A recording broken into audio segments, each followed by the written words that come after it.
25. Welcome to the Giant Bombcast, episode 897. That's right, folks. I'm your host, Gian Ochoa. Joining me, co-captain of the ship for this week. That's right, he's been promoted to co-captain of the ship. He's also CPO. Is that your title? But he's also the title that we know the most, the bad boy of games media, Mike Minotti. Hi, it's me, and I'm a bad boy. That's right. You can find him on the front of boats, dancing and cheering on his team as they paddle down the river because he is so fast with riz and charisma. He's aura dynamic. Dan Reichert. The hell are you talking about, Jan? That's right. You're on a boat. You're dancing. We got emotes for the summer. That's what all the kids are into. I thought you were doing a Titanic reference, but then you just lost me with a bunch of stuff. I don't know what you're going for. I haven't been on a boat in a while. Well, I was on a boat like a week ago. Never mind. It's been so long. I'll send you some links later, Dan. Okay. And speaking about boats, he's keeping us all afloat. That's right, Jeff Bakalar. What's up? I actually was on a boat this weekend. Was that where the podcast was? No. That would have been way better than the situation I was in. But great to be here. I'm excited. We've got a special guest, Jan, don't we? And that special guest, that's right. Call the Baja Men from 1998 to figure out who let the dogs out because we got the big dog right here. That's right. Matt, sorry, Scout. Yeah, I heard that. Rory. Hello, everybody. Thank you for having me. First video podcast I've been on for a while. Apologize for running late. It's all my fault. I'm like this Frankenstein collection of screens and mics and trying to get everything working. It's always a pleasure, man. Audio. Matt, Rory, throw the Catholic guilt out the window, all right? Okay. No need to apologize for the next at least 2.5 hours. I'm Awesome. happy to see your face. I'm happy to see you, buddy. to be around. I've used the Lord of the Rings deck that you gave me several times Hey, now. cool. I'm glad. Do I think I'm good at playing Magic? No, I think I'm Garbo, actually. We got to stream sometime. We can do a little arena stream. We'll teach you all the ropes. Ooh. How's everyone doing this week? Feeling good, looking good, smelling good, Jan. Thanks for asking. Yeah. Have What are you doing smell-wise that's Yeah, different? have you not been smelling good lately? Did you buy Axe body spray? First of all, you know what when you live in New Jersey, Axe body spray comes out of the faucet. Okay? You turn that like, bad boy on and out it comes. Like in some beaches, they have like those sunscreen machines where you just step in and it like sprays Those you are 360. sick. Those, Really? They're like an outbreak hazmat situation, but sunscreen, you know? Is it natural where, like normally you go to Jersey or even like California or something, you go to the beach and it's just like water has a certain like look to it, but then like you go to like Aruba or like, like an island or something and it's like Kool-Aid blue. It is sure. Like, is that just a natural thing or is that a, hey, get the tourists in type thing? Why is it that blue? Time out. Yes. You're asking two different things here. Okay. The first question was meant to almost imply that like these islands and Caribbean islands are like doing something special to attract the tourists to their water. That's the natural state of the water. That's to be the clear, in natural state of Aruba. the water. So that's the thing is like what is making it so much more just vibrant blue when you're on like a Caribbean island? Probably less runoff. Like, if you're on a coast of the U.S., you got a lot of rivers taking alluvial soil and taking it out to the ocean, so it's probably going to be a little more dense and darker. It's but, the that's my alluvial guess. soil, Dan. Come on. Are you a river doctor? What's going on here? I just read a lot. Mike's okay, right. that's What Mike is right. I believe he's right. It's what is in the water and all the I don't know, sediment and crap that's in the water. I'm And sure there's needles. also Way probably- better It's at the needles. islands. It looks a lot better at the islands than Yeah. the coast. Yeah. Islands are going to have like big mountain ranges with water offlow for the most part, Matt, so you're probably just getting pure ocean water. Matt, Rory, you read the most out of I think anyone I know because I always see you reading a newspaper of sorts. Oh yeah. Or like a little tiny booklet. How do you think you'd fare in a spelling bee? Honestly, pretty decent. But if you've ever watched like the real one, they gets really tricky. I'm really good at like crossword puzzles and spelling in general, but the stuff they pick, it's always like some weird medical procedure from like the 19th century that's 20 words, 20 letters long for the last Right. one. So I get pretty far. I got really mad in high school one time because I got called out and they wanted to know how to spell click. So I just said C-L-I-C-K, and she's like, no, the other one, like You gotta cleat. ask. You gotta ask for the definition. It was a bad call, but still. That feels like a bad call, bad sportsmanship. Celebrity homonym from 30 Rock. It felt like I was on an episode of that. No, it's the other one. But no, I'd be pretty decent at a spelling bee. I guarantee you. Okay. All right. I was at Disney World again. Yeah, I mean, it was the weekend. Of course no. you were. Before you get to that, Mike, you need to explain Yeah. the airplane hiccup yesterday. Yeah, well, Yeah, it's this just, I gotta hear. well, yeah, because I flew out on Friday. It was like a very early, like 6 a.m. flight. It's like, okay, so you book that, you book the return flight. It's like, all right, 6 a.m. Yep, that's what I'm thinking about. So then the whole time, like, yep, leaving very early on Monday morning. I'm gonna be able to work a full day. Don't have to worry about Monday morning this with Mitch or Mega Man. It's all gonna happen. So I get up really early. Sure would have liked to have slept more, but nope, had to get out of that hotel, get to the airport, get there, have a nice chat with the lady taking my bag. Then she's like, you're here 12 hours early. I was like, what? Oh no. Oh, no. So yeah, that turns out my flight home was a 6:30 p.m. situation. Yes, a question from Jeff Bacalar. Hi, first time, long time. How the fuck does this happen to any human on Earth? I guess I'll tell you what, I've had a few snafus like this. It could be Oh. worse because sometimes I go and like, oh, your plane left yesterday, stupid sir. And I'm like, Yesterday? yeah, sometimes that has happened one never time. That was happened to one me. time. No. That was a one-time Look, thing. do you not check in for your flights? Like, I always Yeah. check in I 24 did hours. check in. Oh, but how could you check in 24? Because you go 24 hours ahead. You were 12 hours off. Yeah, Unless you should 'cause not have usually been.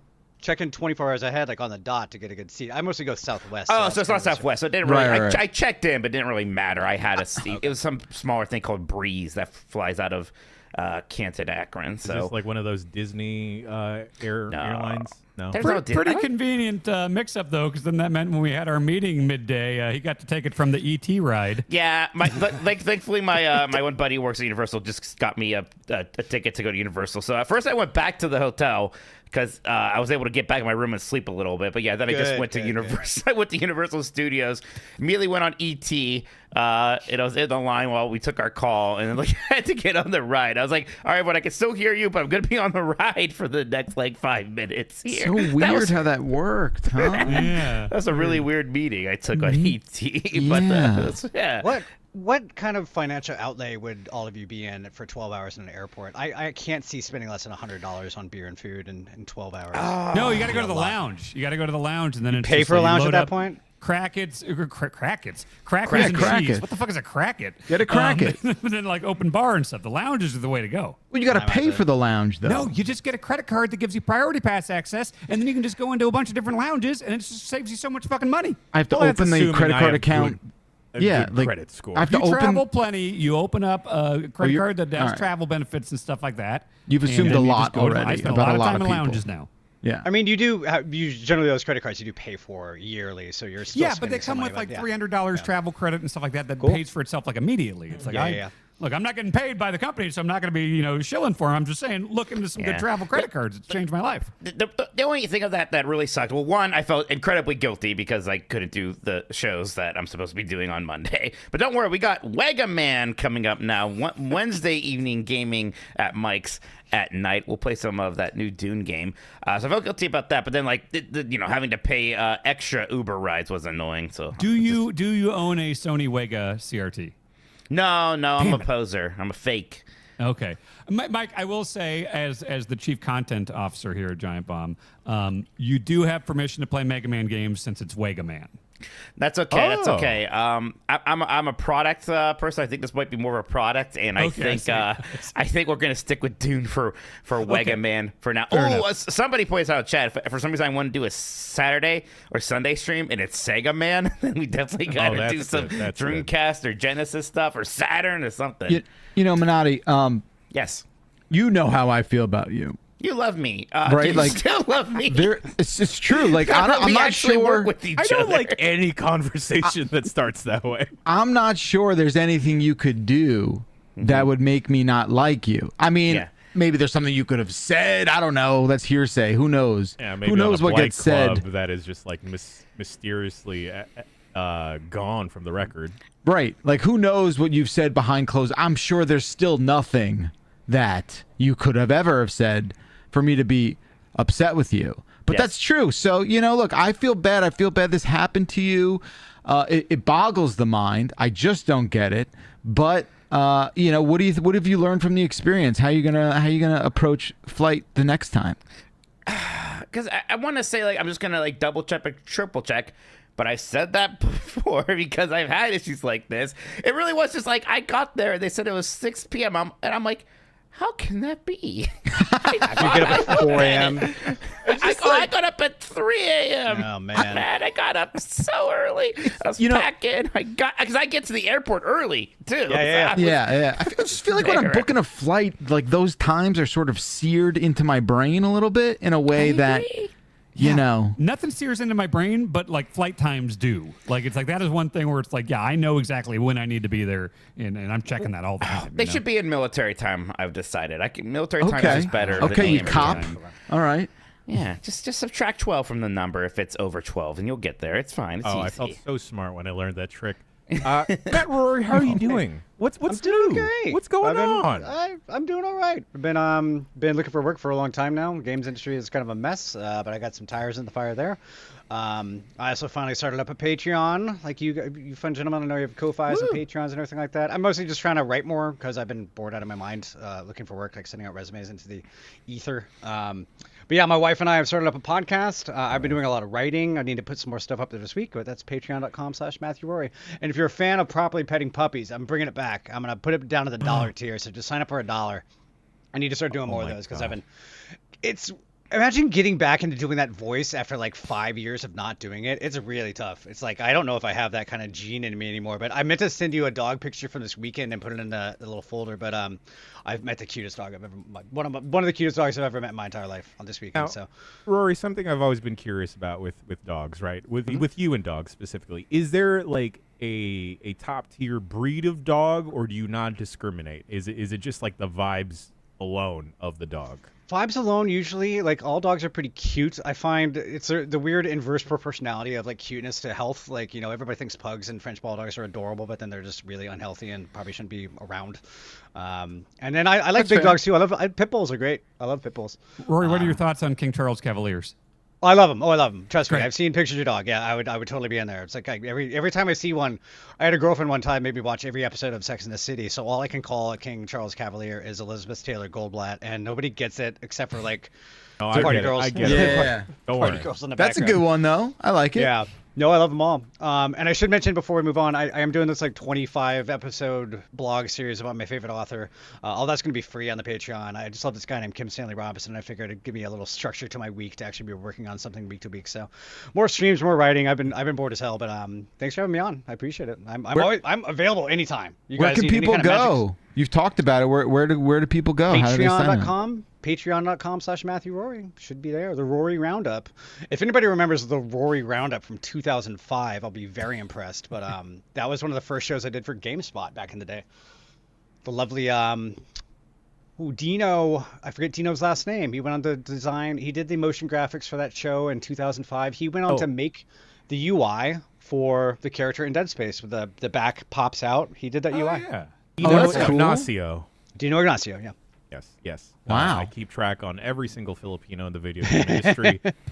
If you're out there, I already know. Jan, what does Pinoy mean? Pinoy is just like a Filipino. Okay. Matthew Rory, this has been circulating the website a lot. Where is the Philippines geographically located? Oh, that is definitely South Asia. I mean, if you want to get more That's specific enough. than that. You're good. Thank you. You've already passed the flying colors. Not already geographically oriented, but Yeah. Would you say it's anywhere near the Caribbean? no, definitely not. Okay, thank you. About Look, I had 180 this today. degrees. I was around. reading about something up in the Mediterranean like yesterday, and then I was like, is it Mediterranean or Caribbean that's in like the Gulf of Mexico? Like I just where is Mediterranean is Europe? Yes. Yep, it sure Okay. is. Okay. Near Greece, and all those other places. Philippines. Well, I don't know. I don't know to talk about the history of American colonialism, but we have a No, let's go, dog. Okay, yeah, it was one of the first American. Really, like, how would you call it, Jan? Like the only American colony we've ever had? Yeah, Yeah, it's like it's It was like a protectorate Puerto or something Rico- like that. Yeah. it's Yeah. Puerto Rico adjacent. My boy Okay. Taft was governor there. Let's go, Taft. Boy, Taft. Yeah, you got a weird Mike, thing with don't Taft, don't right? back up Taft, please. Oh no, is Taft problematic now? He's glazing Taft again. God. Listen, It turns out all the presidents kind of are. But no way. hey, look, Dan 3.0, Rory, if you haven't been aware, Dan has entered a new stage of acceptance and tolerance and learning, and it's called like Dan Mithrigan. 3.0. Good, yeah. Well, It's like the that's bear season. genuinely no. It's about kind of like also not playing up as much when I don't know something, but also I need to be honest when I don't know something. That Mediterranean Yeah. thing was just a thing that happened in my real off-camera life, where it's Sure. like, is that Caribbean or Mediterranean? Right. Like, yeah. Dude, ask Normally- questions. Ask questions. Yeah, ask I questions. do, and then people get Yeah. mad at me. No, No, they not 3.0, not 3.0. The Dan No, I Rickard still story. ask questions. Is the thing. Here's the thing. I still don't know a lot of stuff, but I'm trying. Right. Yes. No, that's But- fine. You're doing good. fine. You're doing fine. Thanks, I'm Jeff. not gonna stifle your curiosity. Yeah. man. I encourage it. I Safe know. space. I do know the Philippines thing has stuck in my head. I know it's Good. not in the Gulf of Mexico. That's right. Yeah. But Yeah, who knows? You didn't. A few other things that I would like to have take up space up there. Not so I'm much. working on it. I'm defragging the old noggin up there. We're getting there. I miss Back to School. That was a fun show to edit. That makes maybe one we of could us. Do maybe we could do a one-off episode one time. Matt, I'll teach you I'm about happy Taft. Matt, I'm Facial happy hair, to right? have you He was on. fat. He was a fat Thank you. president, I think. He was a big Yeah. guy, yeah. Yeah. Well, not Spimp. I'll say my podcast is called "Why Does This Make Me Cry?" It's about watching shit that makes me cry all the time, and I can't figure it out. So my wife is now my therapist for this podcast. We got to do another one, but the first episode is about why I cry at Air Force One, and that's the last. Oh, I want to Yeah. hear that. Yeah, Yeah, that's actually it's- really interesting. Why do you think you cry? at Hey, stuff we go that- into it, dude. It's a Yeah. half-hour long podcast where I'm talking about it. You know the one scene that I'm talking, and I don't want to start this off with just me pimping stuff. That's totally over. I I do. want to hear about Air Force Yeah, One. I do. Yeah, go Dude, on. there's a scene near the You're end of that Jay-Z, movie big where pimpin'. I can do like basically the almost line by line, like, you know, Air Force One has run out of chaff and they're getting all this missile shot on them by Russian jets. Yeah. And this one guy, Halo 2, says they're out of countermeasures. They're not going to make it. I'm going in. And he just flies in there and blows himself up. For somebody he's never met, he blows himself up for Air Force One like a Secret Service agent taking a bullet, which is a great thing I remember now because that happens in the Line of Fire by Wolfgang Peterson. Same director, same little motion, taking a bullet for the president. And that made you cry? It does every time, dude. I get choked up. Halo what- 2 just he goes out like a blaze of glory. It's beautiful. So what is it about? Is it that sacrifice? Is it Noble yeah? sacrifice for sure. You listen to the whole podcast. We Did Armageddon, Noble Sacrifice, make you cry? No. Oh, you know, No. maybe it did at the What time. about Randy That's Quaid in Independence Day? Oh, That's yeah. a big Yes, we sacrifice. talk about that one too. We have a whole list. We're gonna make like hopefully a lot of these. So we have another one coming up this week. We got to figure out a topic for it, but it's fun. It's called "Why Does This Make Me Cry?" Available on all major podcast platforms. Awesome. Love it. Thinking of the movies that made me cry. I think. Oh, I have a whole list here, man. Yeah, there's a Whale lot. Rider. Whale Coco. Rider. Oh, Whale Rider makes sense. I think I'm more interested in the things that like typically Yes. maybe would not make you cry. Like I don't know Yeah. anyone who ever cried at the end of Air Force One. We've got a whole list of them here. I'm not going to spoil too many of them, but Yeah, I'm curious to hear one more. okay, Like one let's more see. weird one. Okay, let's see what we got here. I was reading a book called Lawrence of Goddamn? Love the other day, and it hit me like Battleship, dude. At the end, when movie? all those military, The when one they get based all the off guys the from board game? yes, when all those Oh. World War II guys are coming out to start up it's the actually pretty Battleship. good. It is a good moment. That's it's a not good great moment. movie. Okay. They could have sink this ship no way, no how. I'll give you another one. Wait. The one with Rihanna? Yes. You heard the him. the speech in Star Trek Next Generation where Lieutenant Commander Data has to correct Lieutenant Worf when Lieutenant Commander Data is acting captain, and he comes through and he castigates him for being like disruptive. And then he says, "I'm sorry if I've ended our friendship."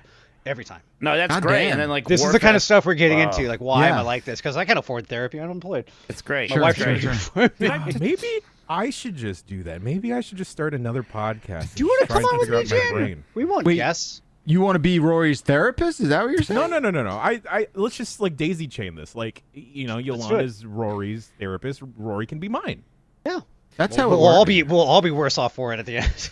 I'll be even more damaged. It's Did fine. I I'll talk just on walk here over about to the Rory's. time I thought a movie finally made me cry a couple years ago No. with Creed? No, but this is Oh, 3.0 Creed. I in can see full Creed. effect. Yeah. So no. It was Creed. Well, it's stupid, believe it or not. But it was Creed 3, and like I've never cried during a movie. One caveat being at the end of that Fast 7 thing when it was like an actual touching thing because the guy actually died. So like, that's the thing. Fiction doesn't make me cry, and so like the real life circumstances make me cry. But anyway, fiction. I think might have almost made me cry from excitement at the end of Creed 3 because I was very high and it was getting ready for the big fight against Diamond Dame, and he was coming out and the music, and I was like, I'm so ready for this fight. But I thought my eyes were watering, and then I realized I had just been eating like buffalo wings, and I had been rubbing my eyes, and so I did have this moment of being really high, and then suddenly being really aware of my eyes being wet, so and being like, "Wait, close. am I crying during a movie for the first time, or God. did I just get buffalo sauce?" Look, in my you eyes? fucking trap setting motherfucker. Like What? it's just 3 steps forward, 2 steps back, man. It We just just doesn't glaze count. up Dan No. 3.0, No, I think I and then he's almost like, did though. I think that could have been shoot tears. Dude, Have you I get real tears? overwhelmed too. Like I just get sometimes it's flooded with emotion, and it's just Yes. like it's too much, and that's was when the tears come excitement. fast. Yeah. yeah. So This is a website about video games, right? Yeah. Barely. Real quick, I hate to bring things back to Taft, but Okay. Every ahead. time that came up, all chat ever did was, "That's the guy who got stuck in the bathtub," and that story is just not true. He was a big guy, but William Howard Taft never was stuck in a bathtub. Stop spreading Why does that matter? this lie. Because it's a lie, Jeff. The Oh. truth matters. sometimes. I think what we've learned is that wrestling could probably make you cry as well. Well, couldn't no. it? So here's the thing, and it has, but again, with the caveat that it's never the storyline; it's always the real circumstances. Like I have cried when okay. like I see. guys have had to retire young because they got injured, and that's a real moment. And so it's like it's not like.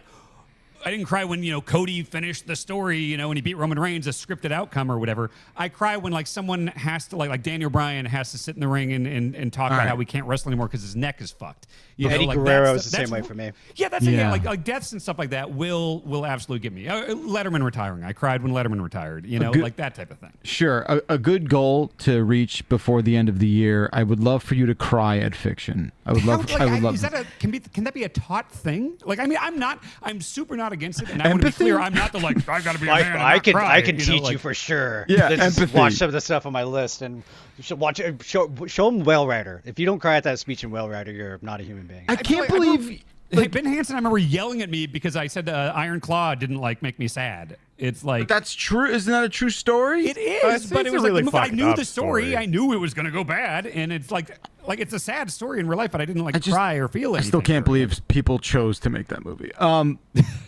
Yeah, I want you to cry at fiction. I'm again not against it. I would embrace it. I just It's don't. called empathy.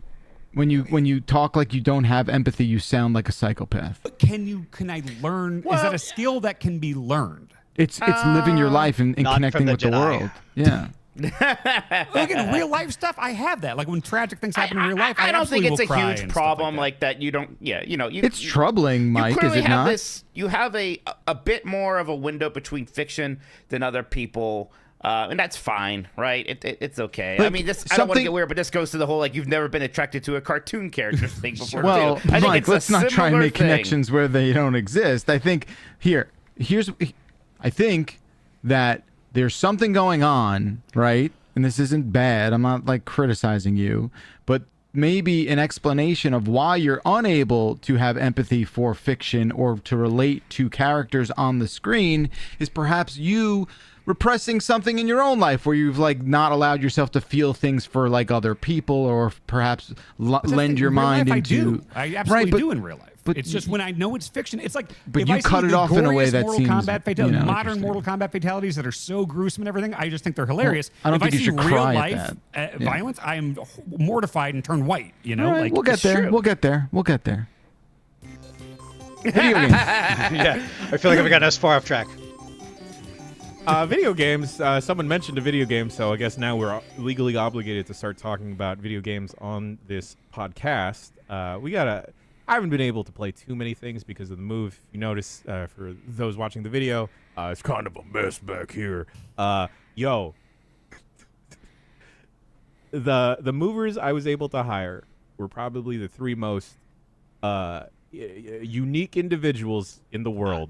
Were they Stooges? Damn, lucky you. Goodness, I also immediately thought they were the Three Stooges. Damn, I was gonna be like, was one of them have curly hair, the other one had kind of both. That'd be a One of movie them service.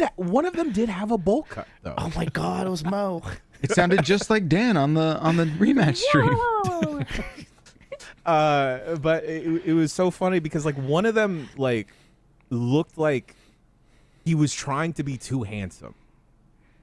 Because he was wearing a dress shirt and a leather jacket the whole time he was moving stuff. That's And then fucking cool.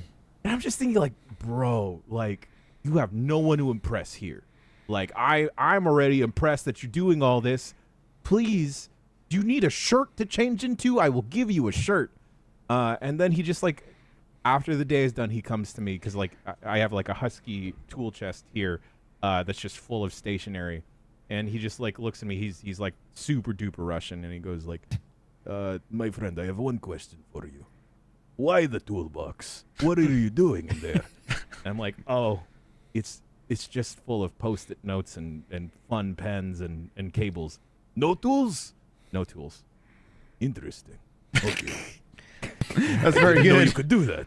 I didn't know you could put other stuff in the tool chest. It was great. It was great. And then like the head mover guy was just trying to drop knowledge darts all over the place. But he was one of those like big dudes that like he sent his like two other mover dudes to like do some of the hard stuff. And then he pulls out like one of those heavy weight lifting belts out of his backpack and he like I don't know how to describe it, but it's like he was putting on a cape dramatically, but then he just like tucked it around his like tummy. And Like then one he of was those just- Cody belts? one of those like Cody belts, yeah, to help him like lift the heavy things.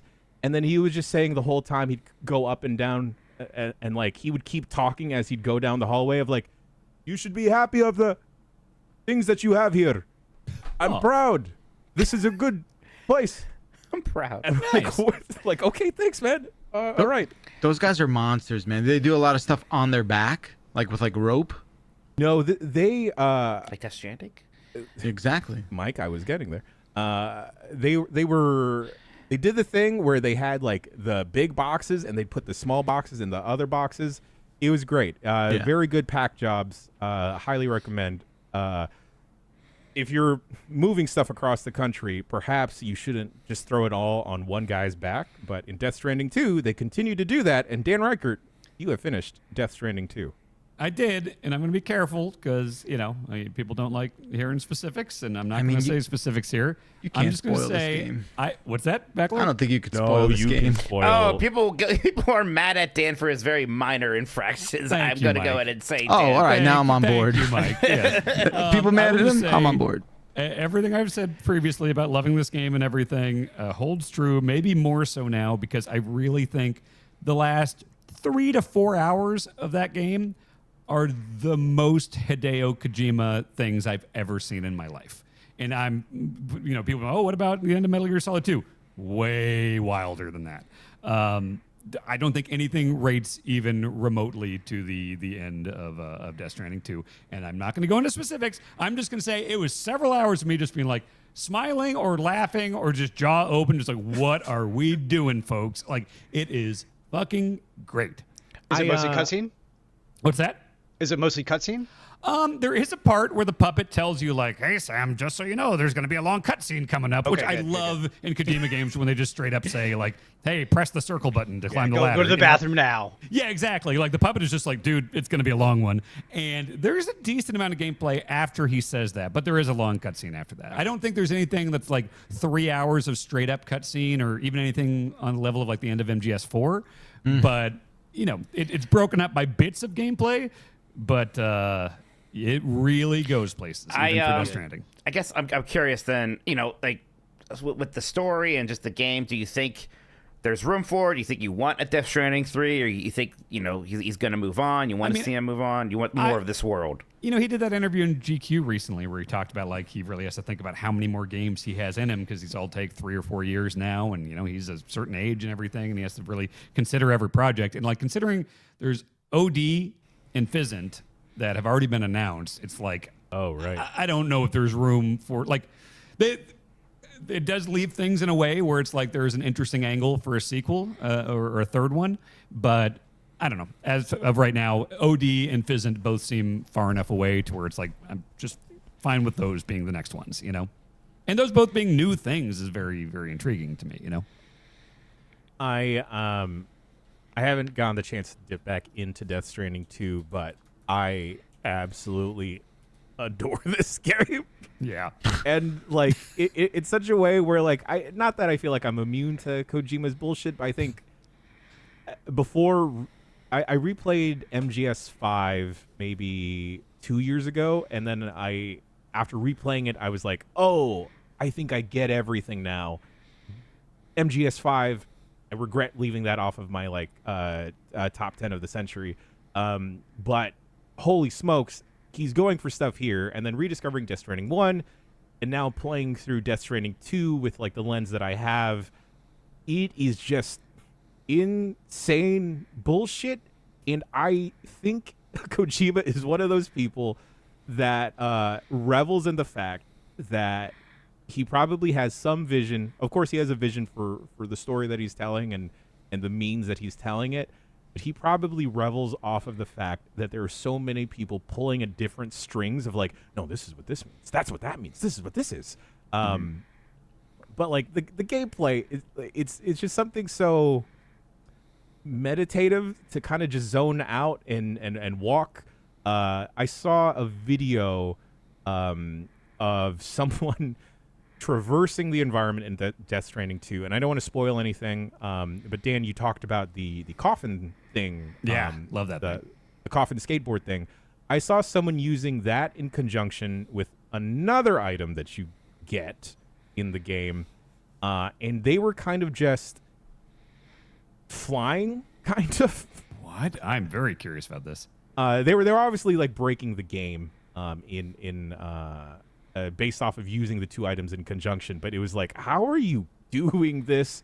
And I don't know if Kojima intended it, but it is great that it is these two items, the metal coffin and then the other thing, where this person is just flying. I mean, that reminds me of like, when Breath of the Wild came out, and it's just like people were figuring out ways like, let's use stasis and stand on a tree and fly across the like, I love that shit. Like, I think Breath of the Wild is probably like the ultimate with that stuff, or Tears of the Kingdom 2, but like the fact that some of that exists in Death Stranding 2 is awesome. And I'm done with it now. Bianca's been working on it, so I've been watching her and talking to her about it, and it's just, there's different ways you can approach it. Like, with me, I would find random stuff on hills and stuff, and I would just, entrust cargo. What if I'll get a few likes, somebody will take that or whatever. She is spending hours and hours every night, just everything she finds, she is delivering everything. She told me last night, she's like, it doesn't matter how far it is, I'm going to get my likes, I'm going to get my stars. She could leave Mexico any moment, and she's like, I'm staying in Mexico until I have 5 stars with everything, and it's, I don't know. There's something meditative and very, very satisfying about that. Yeah, I am curious for Grubb to get into it because there's aspects of Death Stranding 2 that I feel like is right up his alley in terms of like driving and like the mud and just like traversal.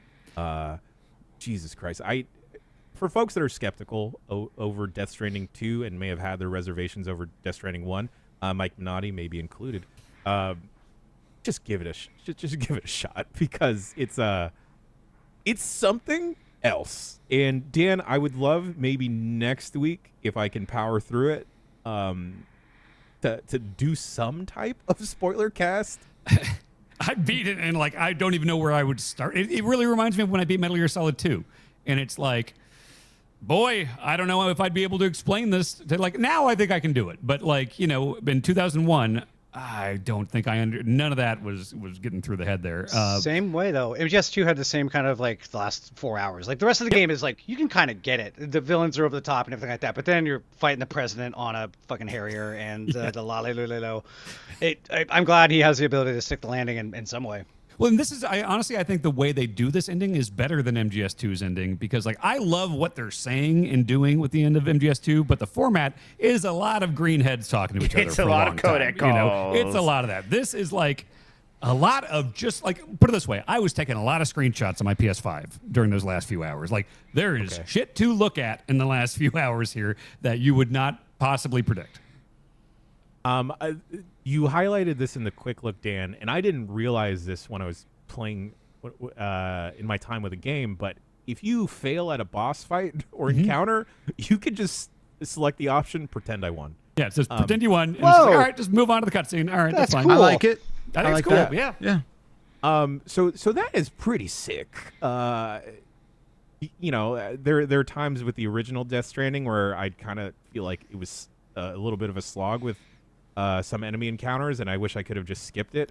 But it's just hilarious to see that option. But there's also like way more varied boss fights in this one. I think you know, in DS1 there was a lot more of just like there's tar everywhere and there's a goopy thing that's mad at you. And like there's a few of those here, but there's definitely some variety for sure that I appreciated. Yeah, and you know, the first game was pretty lonely. Like a super isolated experience, and folks know me at this point, but like I love a gang. I love having a motley crew to run around with, and the fact that Kojima has convinced some top of the line actors to just like lend their likeness and just hang out in this weird ship is pretty freaking awesome.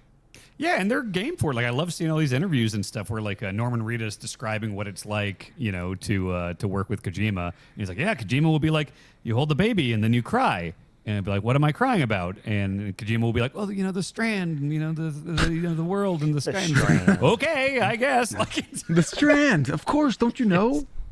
My curiosity about this game is like how, because I've been watching a few Terrence Malick movies, and he did like The Thin Red Line, and he did you know, The New World and Tree of Life and things like that. And every movie he makes sometimes has some actor coming out. For The New World, it was Christopher Plummer, and for Tree of Life, it was Sean Penn. They said they shot like 3 movies worth of Sean Penn, and he's in it for like 5 minutes. He's apparently always pissed off.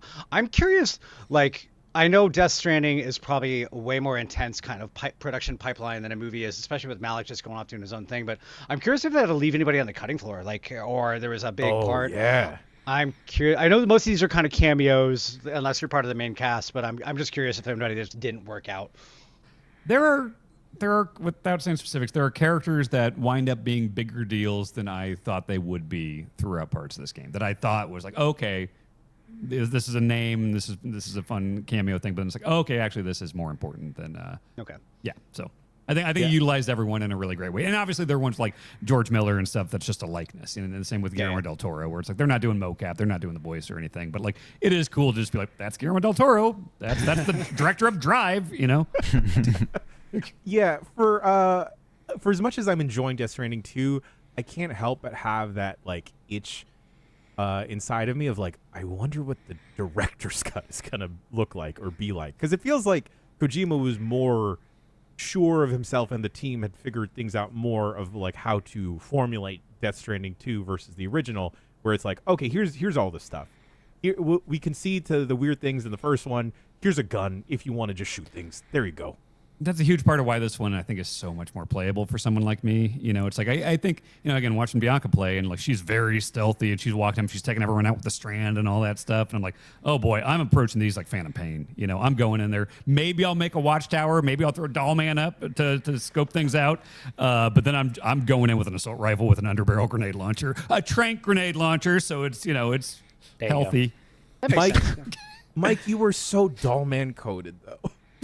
Look, I know. Look, I'm going to try the game, right? I hope everyone knows I've dialed back the fuddy-duddiness as the game actually came out, because I haven't played it yet, so I don't know. I will get there, I will give it a go, and I will give everyone a report on what I actually think about it. There's a particular 10-second clip that I clipped from my PlayStation thing, and I've been texting to friends that I know have beaten it, and it is just like, it's kind of the moment near the end where it's just like, oh, okay, we're just going all the way here. This won't make any sense out of context, but anyone who's beaten it, it's the part where it made me think of James Brown. Sure. What? That's when it was just like, oh, okay, we're off the rails. Let's do it. There's a good God. People who beat it will know. I don't want to say much more, but it's a very James Brown thing. Oh, that just motivated me to just fast track everything. You're making me excited in 10 for it. million guesses, you wouldn't guess in what context the James Brown thing comes up. Okay, there's plenty of tar still in Death Stranding 2, and it looks like a bunch of paint or ink on the floor and walls, which is appropriate because Mike Minotti, you have been playing Splatoon 2. Yeah, I'm actually just still playing through Splatoon single-player campaigns. It's actually been my main Switch 2 experience right now. Because Splatoon 3 had a big update to look a lot better on the Switch 2. I don't think Splatoon 2 quite has that, but it's still a good-looking game. But no, these are just kind of cozy and fun and simple. It's weird. The Splatoon 2 campaign, definitely not quite as good as 3. The levels are a lot longer and more straightforward. I'm playing this so that I can then go to do the Splatoon 2 expansion, the Octo expansion, which I hear is maybe the best of them. And then I can go try the side order for Splatoon 3. But yeah, this is basically just my killing time till Bonanza. And I don't know if you guys seen, there's been a lot of people doing previews. Yeah. And I'm They're seeing glowing. It's looking cool. They're evoking the stuff you want to hear, but you want to hear Mario Odyssey. You want to hear Red Faction Gorilla. That's the stuff people are bringing up. Red Faction Gorilla. Yeah, I saw a 2D section that just looked like Donkey Kong Country, and they're just playing the music. Yes, yes, cool. yes. They're just playing the music. They're playing my favorite song from 2, the Sticker Bush Symphony, and I'm like, oh, let's go! I'm gonna play the hell out of this. But yeah, so but meanwhile, I enjoy being in the Splatoon solo campaign waiting room. I think I did the Splatoon 2 single player stuff and thought it was really good. So that is on my short list of things. And I'm just looking for stuff to play on the Switch 2 right now. So that's on the short list for sure. I'm glad to hear it's good. Okay, it's fun. It's fun. Speaking about short list, this I feel like due to maybe a couple years ago, I may have willed this game into existence. I have briefly checked out Persona 5: The Phantom X. This is the gacha Persona. And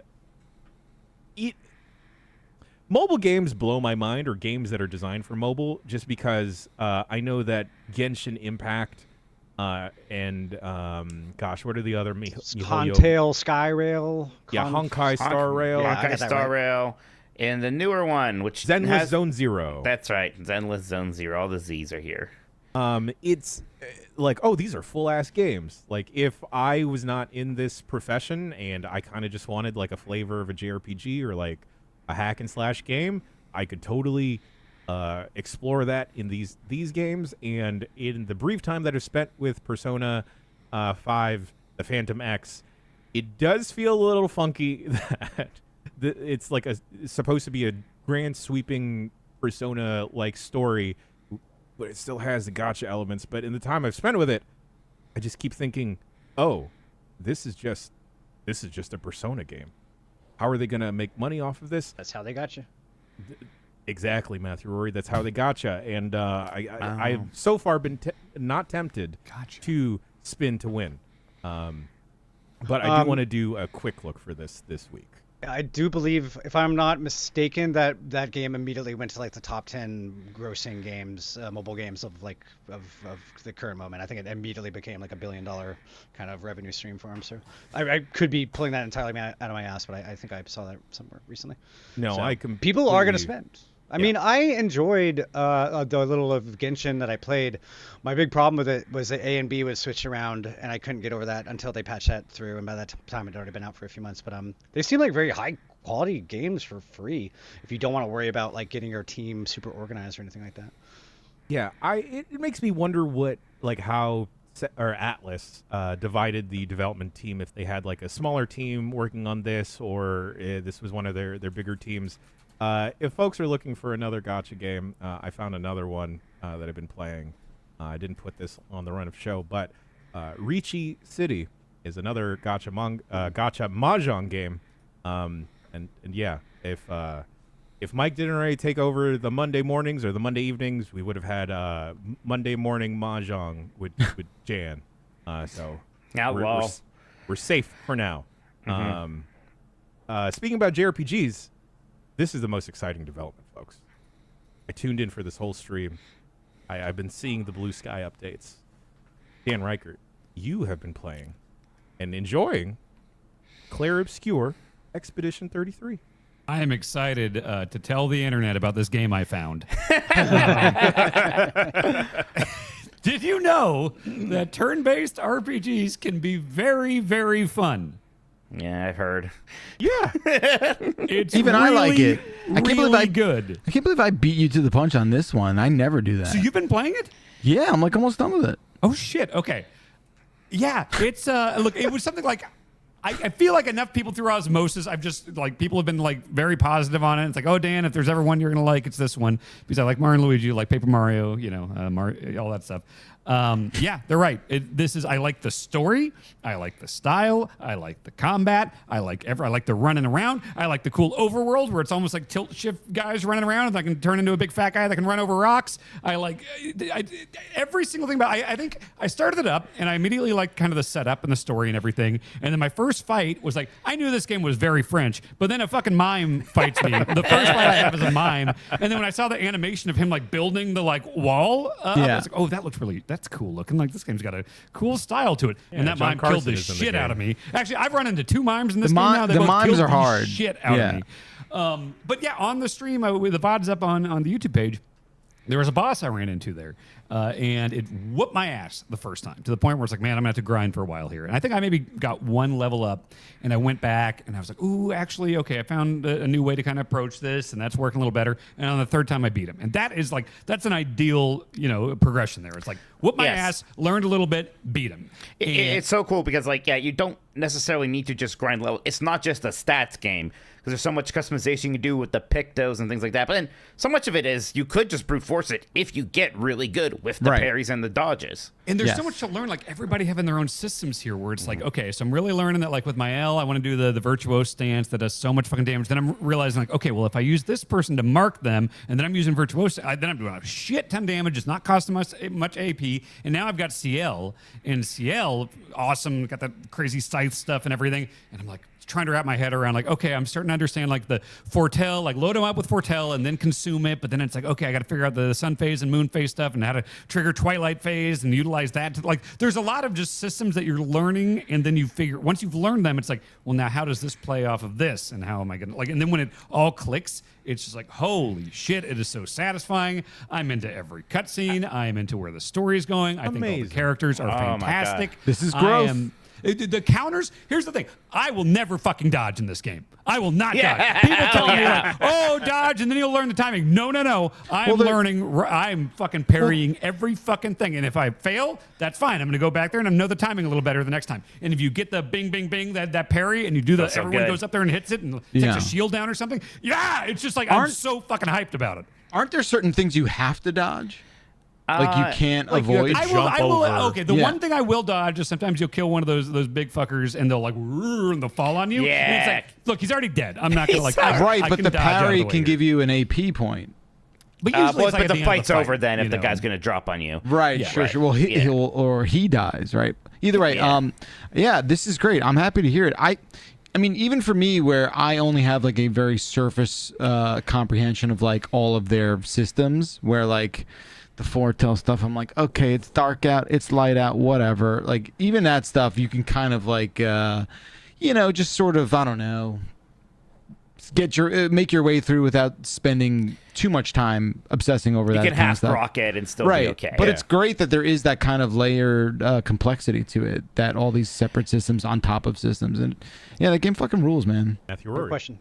I didn't make anybody mad on Blue Sky, but I did let people know that I uninstalled this as soon as the first tutorial came up with parrying, because I hate parrying so much. Is there a slider for making that easier? Like, let me touch on that too, because like parry slider. I know that's a big controversy right now. Or people talking about parrying and like parry slop. In like from games, and especially like this is why I couldn't do Sekiro, is because like Sekiro's you really can't hard. just cheese it by leveling up. Like that's how I beat Bloodborne. That's how I beat Elden Ring. Is I just get way overpowered. Sekiro is like, you got to fucking learn how to parry. Yeah. And I always struggle with that in From games, and I never was a parry guy in From, because it's like, I think there is something about like there's other things to, there's positioning and the camera, and there's a lot more going on than just hitting a button at the right time. And so I always sucked at parrying in those. This one, it's literally like you're watching the thing, and once you kind of the audio cue or the visual cue or something, all you got to do is hover your finger over that RB and just time it. It's not anything else. Like, and I'm just saying that as someone who's not great at pairing. I know like people get awesome at it in From games. I struggle with it. I don't struggle as much with this. I think it's actually kind of a nice balance. That's good to know. I really appreciate the games that have. I forget what game I was playing. I think maybe somebody's going to talk about Doom, the new Doom game, but that has a pairing slider like sensitivity, so you can just make it as big as you want, and the pairing is pretty easy to do. I can't remember if there's a slider in this one, but there's definitely like a story mode where the window is much bigger. Yeah, it says here they updated the game for story mode, raising the parry windows 40% wider on story mode. That's huge. 40% is a lot. Huge, I think I've noticed that when I go from playing on my PC to playing in the family room where I have a PC connected to a television, I have worse timing on that than I do here, and it's probably an input lag thing. So I never got good at Rock Band. Like I always play Guitar Hero 2 on a CRT, and even with the lag adjustment, it just never clicked for me. I think like that's the I kind of wished like I thought I had convinced myself, and maybe it was just sort of like some kind of like placebo effect, but I was convinced that like adding points into the luck category was like somehow, or defense was like somehow increasing my parry juice, but that sort of remains to be seen. I do think the one issue I have with the battling and the parrying is that sometimes when an enemy's turn to attack happens, the camera angle is very sort of like unforgiving and maybe even awkward, where you're unsure as to who in your team is receiving the attack. So you kind of like don't know right away. I find that to be maybe more backloaded in the second half of the game, where I find it to be an issue. But yeah, I mean, goddamn, I'm at a point right now where I'm like, it's like I could tell they're just juicing me up for like the last thing, and I'm running into fools like left and right, and I'm just like, oh my god, Minoko's like 68 right now. Like, what are we doing? Like, let me do this painter shit. Like, let me get to the end or whatever it is. I don't know. I haven't done it yet, but I love it. I love every second of it. It is tremendous. It's kind of incredible how good the story is without being like, because I've tried to start way more JRPGs and turn-based RPGs than I've finished, and a lot of the times it's just like 2 hours in, it's like I don't fucking care about this kingdom and its hierarchy or whatever, like, or what the magic is. Like this, you get into it, like people kind of warn me, oh, it's a little talky at the beginning. It's like, not even that bad. It kind of establishes like, here's the deal. Okay, well, we're gonna die when we're this age, and she's gonna paint the thing, and then we send these expeditions out.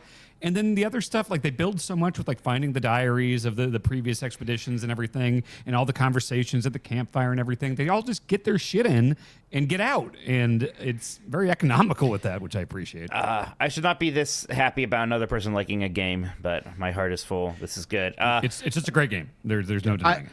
And he's gonna blow through it because that's the kind of freak he is, right? And so that means we can have our spoiler. I'm like 9 cast. hours in now, yeah. Sure, I have so many questions still about like some of the things that they kind of established to be true in the lore, and then you like bump into a direct contradiction to what they just sort of established, and I'm like, I'm ready to do a lore throwdown for sure. What the fuck are you guys like? And I love everything about it, but there is stuff because I obviously suspend my disbelief, and I want to be up in the lore, but then I'll see things that I'm just like, I don't understand why you're doing this now. You just told me this can't happen. And all the mansion shit. I just don't. I don't know what's happening there. Well, maybe I'm assuming I'll get there. There's got to be some kind of narrative payoff, right? So. Jeff Grubb sent in our chat, I might refuse to play it now just to be a real shit during Game of the Year. That'd be funny if he's a hardliner. Didn't he already like say something where it's like guaranteed this is going to be yeah, he said that to me because I was like, I was talking about the Game Awards specifically, where I said I think Death Stranding 2 is a front runner, not because I think Keighley does funny business, but I think like people just associate Death Stranding. It's the same. What's the connection? What do you mean? What? I don't get it. It's the It Takes Two principle, right? Where that like won Game of the Year at the Game Awards because it's associated with the Game Awards, and just when people are voting, it's kind of like, this will be my number 2 or number 3 pick, and it's a lot of those. But that's where a split fiction, right, has like an underdog kind of chance where It it's has a like chance. expedition I and, wouldn't and call I that like an Split underdog, Fiction. though. no, not Split an Fiction's a underdog. fun You know what I game. mean? If Like it fucking wins this year, holy It's not shit. going to win this I year. know, but it's funny because Split Fiction is so much better than It Takes Two. It is. Yeah, but yeah, we'll see. But this is turning out to be a very like right now. I think it's Blueprints, Death Stranding 2, and 33 that are like, boy, these are all going to be Yeah, high. Blueprint up on still mine. rips. Yeah. There's still Metroid Prime 4. Bonanza. Donkey Kong, right. Gosh, I also want to check out more of Night Rain, but I don't want to team up with randos. Maybe I haven't tried it. It's so weird because it seems like people in our circle don't talk about that game anymore, which almost makes you feel like, oh, it must have fallen off. Then you look at the Steam charts, and it's still like 100,000 people are playing it, so it's doing really well. It's just kind of, I don't know, uninteresting to talk about as a game, I suppose. Sure. I mean, like it's like the battle royale problem, right? Where it's like you can only talk about so many good rounds or wins that you've had based off of like Night Rain, and I feel from my loose following of the scene or the meta right now is that there is kind of a streamlined way to go about going through the nights in Night Rain now. That it may just be less interesting for It's people. been maxed. Yeah, it's been maxed. You know, thinking about Game of the Year here, and I just mentioned Blueprints as one of my top 3. I think something that's going to hurt Blueprints when it comes time to Game of the Year is that even the people who loved it the most, and I consider myself someone who loved that game. Yeah. It goes so deep into like if you want to, like everyone has that moment kind of halfway through the game where, you know, you could be 20, 30 hours in where you're just like, oh my God, I'm just discovering things left and right. And then you beat the game, you see credits, and it's like, well, there's so much more. And it goes so deep that like, I don't know if I've really met anyone who's done all things. Like I need to figure out the whole history of this region and put together everything. And like, you know, I don't know anyone who didn't end the game by just being like, all right, I think I've gone as far as I want to go with this, you know? And like, that's kind of like a versus like credits roll after a big boss fight and something, or like Death Stranding 2's throwing a bunch of crazy shit at you for hours and then it ends and you're like, yay, bravo. Blueprints is kind of the more like, okay, I think I'm done. I love that game, but I think I'm done. And there's so many people in that kind of like completionist realm now, right? And I think like they are a little weirded out by Blueprints is like, you know, beating the game is like 40% of the effort and there's like so much more beyond that. But you know, it's still super high up there for me. I still want to do blue sprints at some point. We gotta get a race on. Yeah. Matthew Rory, have you been playing anything that you want to talk about? Like I said, we've been getting back into a little streaming. I did a stream last week. I am going to beat Spelunky 2's secret stuff this year. I've made it my goal. If anybody recalled, I said I was going to beat Spelunky 2 this year, just the regular game, and I thought it was going to take me months, and I did it the first time I tried it earlier, like March. You can find that on my YouTube channel. But now there's like this 17-step process of getting to the hidden cosmic ocean in Spelunky 2, and I've made it my goal. Going to do it this year. Twitch.tv.Matthew.failgesture, I guess. And then a lot of Division 2 still. Division 2 I still play pretty much every day. I've been a big resurgence in support for that game. Like Massive Games is massive or Machine? No, it's Massive. It's Massive. Putting out a lot of content. Put out a new DLC not too long ago. Battle for Brooklyn. This one is just kind of numbers go up because I have like pretty much every exotic and I've done everything in the game, but I just still find the way that game plays to be really, really fun. So it's kind of my meat and potatoes game. Still Magic the Gathering. I'm kind of set in my ways at this point, and then I do need to get back into Blueprints as well. I have an idea for a weird streaming series with all these weird Epic games that get added to my account on Epic. But yeah, I've been sick of the meat and potatoes lately. But like you said, mostly reading a lot while I've been looking for work. Like I enjoy reading a lot more than video games right now. But still time in my heart for the old country. Matthew Rory, I need to tell you that I thought of you, I think last year's Gamescom, because I sat in on a demo or a presentation for a Dying Light 2 update. Yeah. I couldn't focus the whole time because I was just thinking, I wonder what Rory would think of this. I will probably love it. They're doing a new Dying Light, I want to say. Or Yes, are they still are. making DLC for Dying Light 2? I think There's a new one, Dying Light the Beast or something like that. Yes, that's the one I it. saw. Yep. Okay. How was it? Yeah, I don't know. It reminded me of that Sonic the Hedgehog game where he turns into a werehog. Oh, and Unleashed. Unleashed, yeah. Yes, yeah. Did you and I do that stream where we beat Dying Light 2 and how ridiculous it was at the end of that game? Like, it was, I don't know if that was you or just me solo with a guest or something like that, but that was a ridiculous ending to a game. Like, really put off the rest of the game, kind of you're basically fighting like a Goku level Superman or something like that, but it might not have been you. It might have been maybe to me and I guess. I forget. I'm pretty sure it was a giant bomb, though. I remember watching you fight off hordes of zombies, maybe not in Dying Light. It might have been Days Gone. Oh, yeah, that was probably Days Gone. Yeah, I also really enjoy that game. I'm surprised they remastered it for PS5, but if you haven't played it, it's pretty decent. I would like. Oh God, this year's been pretty good for games, huh? I love Yeah. that little check-in. It's July 1st, halfway through. Let's go. Oh my Okay. gosh. Okay, bets here right now before we talk about the last game on the list. Are we going to see Spoon Heaven this year? Yeah. They said so. Yeah, I almost not wore my Metroid Spoon Prime Heaven 4, though. shirt today. No, we're definitely seeing Metroid Prime 4. The Xbox ROG Ally depends on it. Yeah. No, Spoon Heaven's this year. Matthew, we're talking about. God, I don't remember. Hollow the Knight real name. Silksong is the Hollow real Knight name Silksong. of the game. You enjoyed Hollow Knight, right? The first one. Yeah, I got really far into that on my Switch. I didn't ever beat it. I got past the 3 dudes at the bottom of that long vertical spot, and I kind of lost steam a little bit. But I've tried to replay it a few times. It's just the early game, like, map finding stuff is really annoying when you don't have a mini map. I am looking forward to Silksong, though. But yeah, Hollow Knight's a great game. I just wish I could go back and finish it, but it's kind of, I lost track, and I have to start it all over. Fantastic. Last game I have here on the list, Mike. Yo. Elevator Action Invasion. Yeah. I know. I was actually taken to a cool arcade in Orlando called Arcade Monsters. So I was checking out all sorts of things. One of the more fun games, though, is this modern. Remember Elevator Action Kid? Oh, Of course. yeah, all the I think kids love about that elevator game a action. lot. Yeah, they made a new one. It's just more of a traditional gallery shooter. You have the guns with a ton of kickback. I think it's supposed to actually have elevator doors that open and close on the screen, but that wasn't working.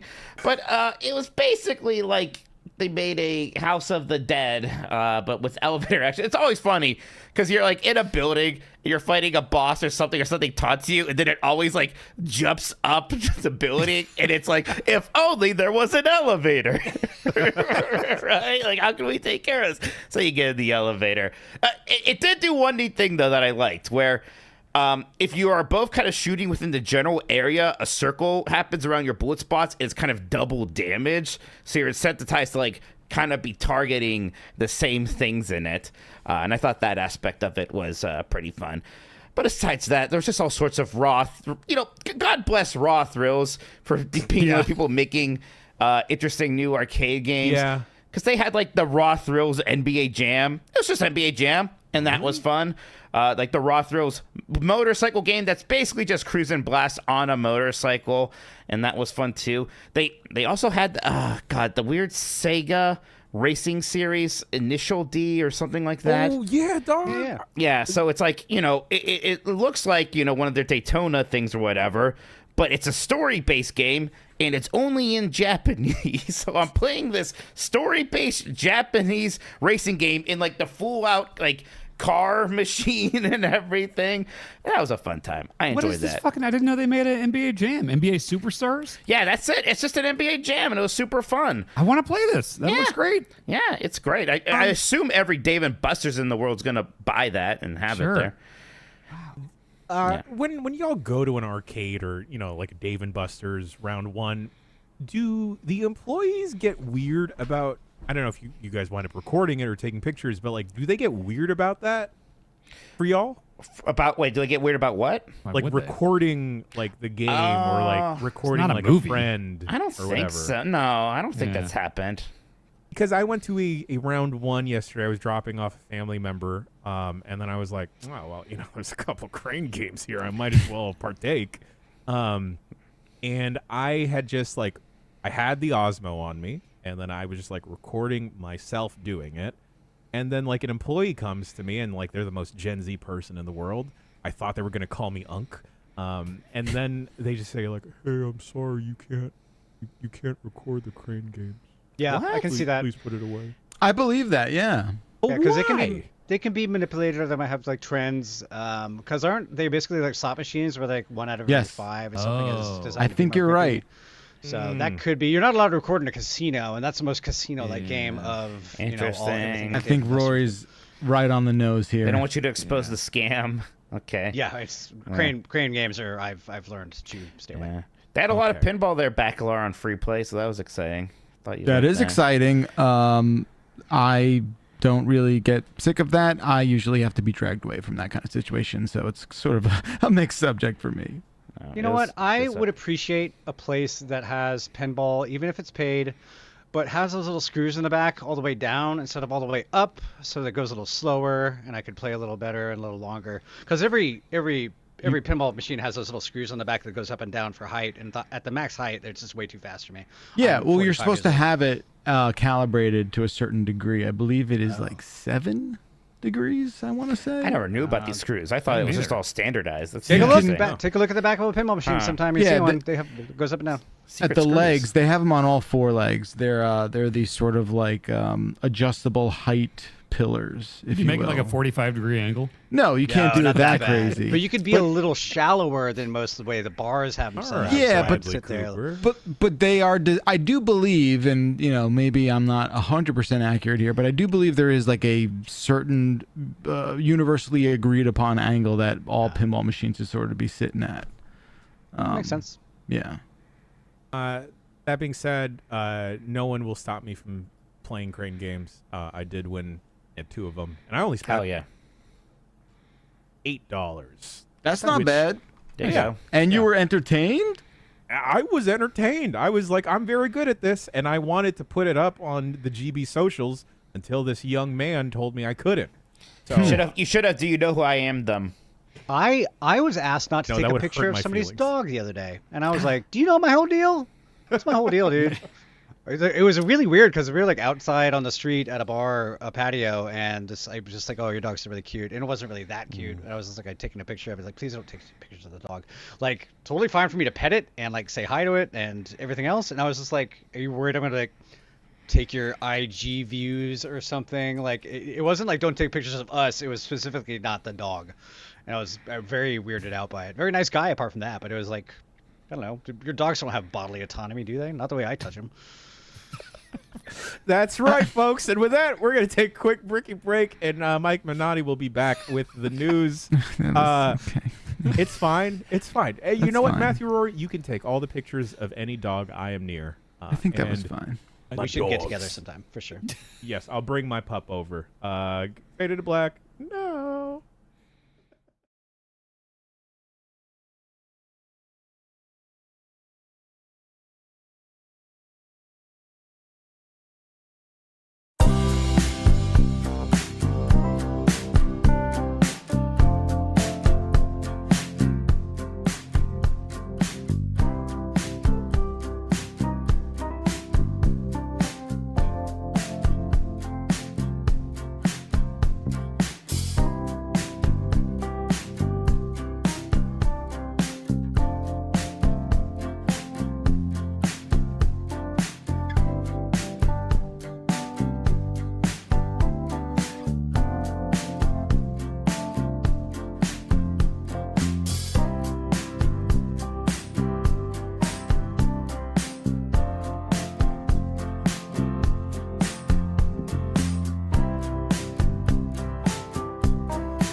That was a good lift. Needed it. That was very impressive. My dog's Needed it. here. Oh, that was good timing. That's the breaking news story. Penny has returned home to Mike Minotti's home. His mom has returned his Stream Deck. Now what do we do? That's what I call my dog. you need the news? I can look at this document. Yeah. Dan, take away. Start with the first news story that Mike has written out here. Okay. Actually, I put together the news every week and he reads it, but I can actually read it here if we want. Yeah. Former Blizzard president and Xbox exec says Xbox needs to pick their lane and stick to it. That's coming from Chris Scullion at VGC. That's right. Former Blizzard president Mike Ybarra says Xbox should decide what its identity should be going forward instead of trying to be a jack of all trades. You see, Ybarra, he served various roles at Microsoft for 20 years. It culminated in a role as corporate vice president on Xbox Live and Xbox Game Pass before becoming Blizzard president for 3 years. He took to X to give his views on Xbox's current situation. It's tough to see Xbox confused about who it is and what it should be, Ybarra wrote. Some great people there still. They need to figure out what needs. Mike, take it back. He's back. They have to figure out what needs to change, and fast, Yabar continued. I'm a big fan and will always bleed green. Ew. Cheering the team on from the sidelines, pick your lane and stick to it. Asked by a follower what he thinks Xbox should do, Yabar said he felt it should focus on being a publisher rather than a console manufacturer. I always got weird vibes from Ybarra during his brief stint at Blizzard Entertainment there for a few years. Yeah, you hate him, right? No, hate's a strong word. But the vibes were a little bit plain white weird. Yeah. So it's one of those things that's like, I don't know if he's saying anything that's super untrue here. I don't know why he's saying anything at all, though. Who asked him? But That was my point. Like, It's like, okay, buddy, thanks for like the unique insight that only you could somehow provide about a thing that everyone fucking knows. right, exactly. Like, I don't know if it's burning bridges, but I don't see how this helps him at all. I don't know what he even means. Like, they have so many studios and so many different developing teams. Like, what are they supposed to focus on, like one genre or something like that? I think he means. I think he means because they are still making a new console and they are partnering with ROG Ally for a portable. They're putting their name on a Quest. The thing is, the ROG Ally thing and that Quest thing, those are very low risk investments for them, right? They aren't making those machines. They're slapping an Xbox logo on it and like some software shell, right? When did they announce the whole MetaQuest partnership? Because that just came out of nowhere. That was like last week. I feel like that was the straw that broke the camel's back, though, for the impetus of this conversation, right? Like, after you see that happen, you're like, okay, they're doing Xbox, this kind of, okay, well, maybe they are spreading themselves a little too thin, but still.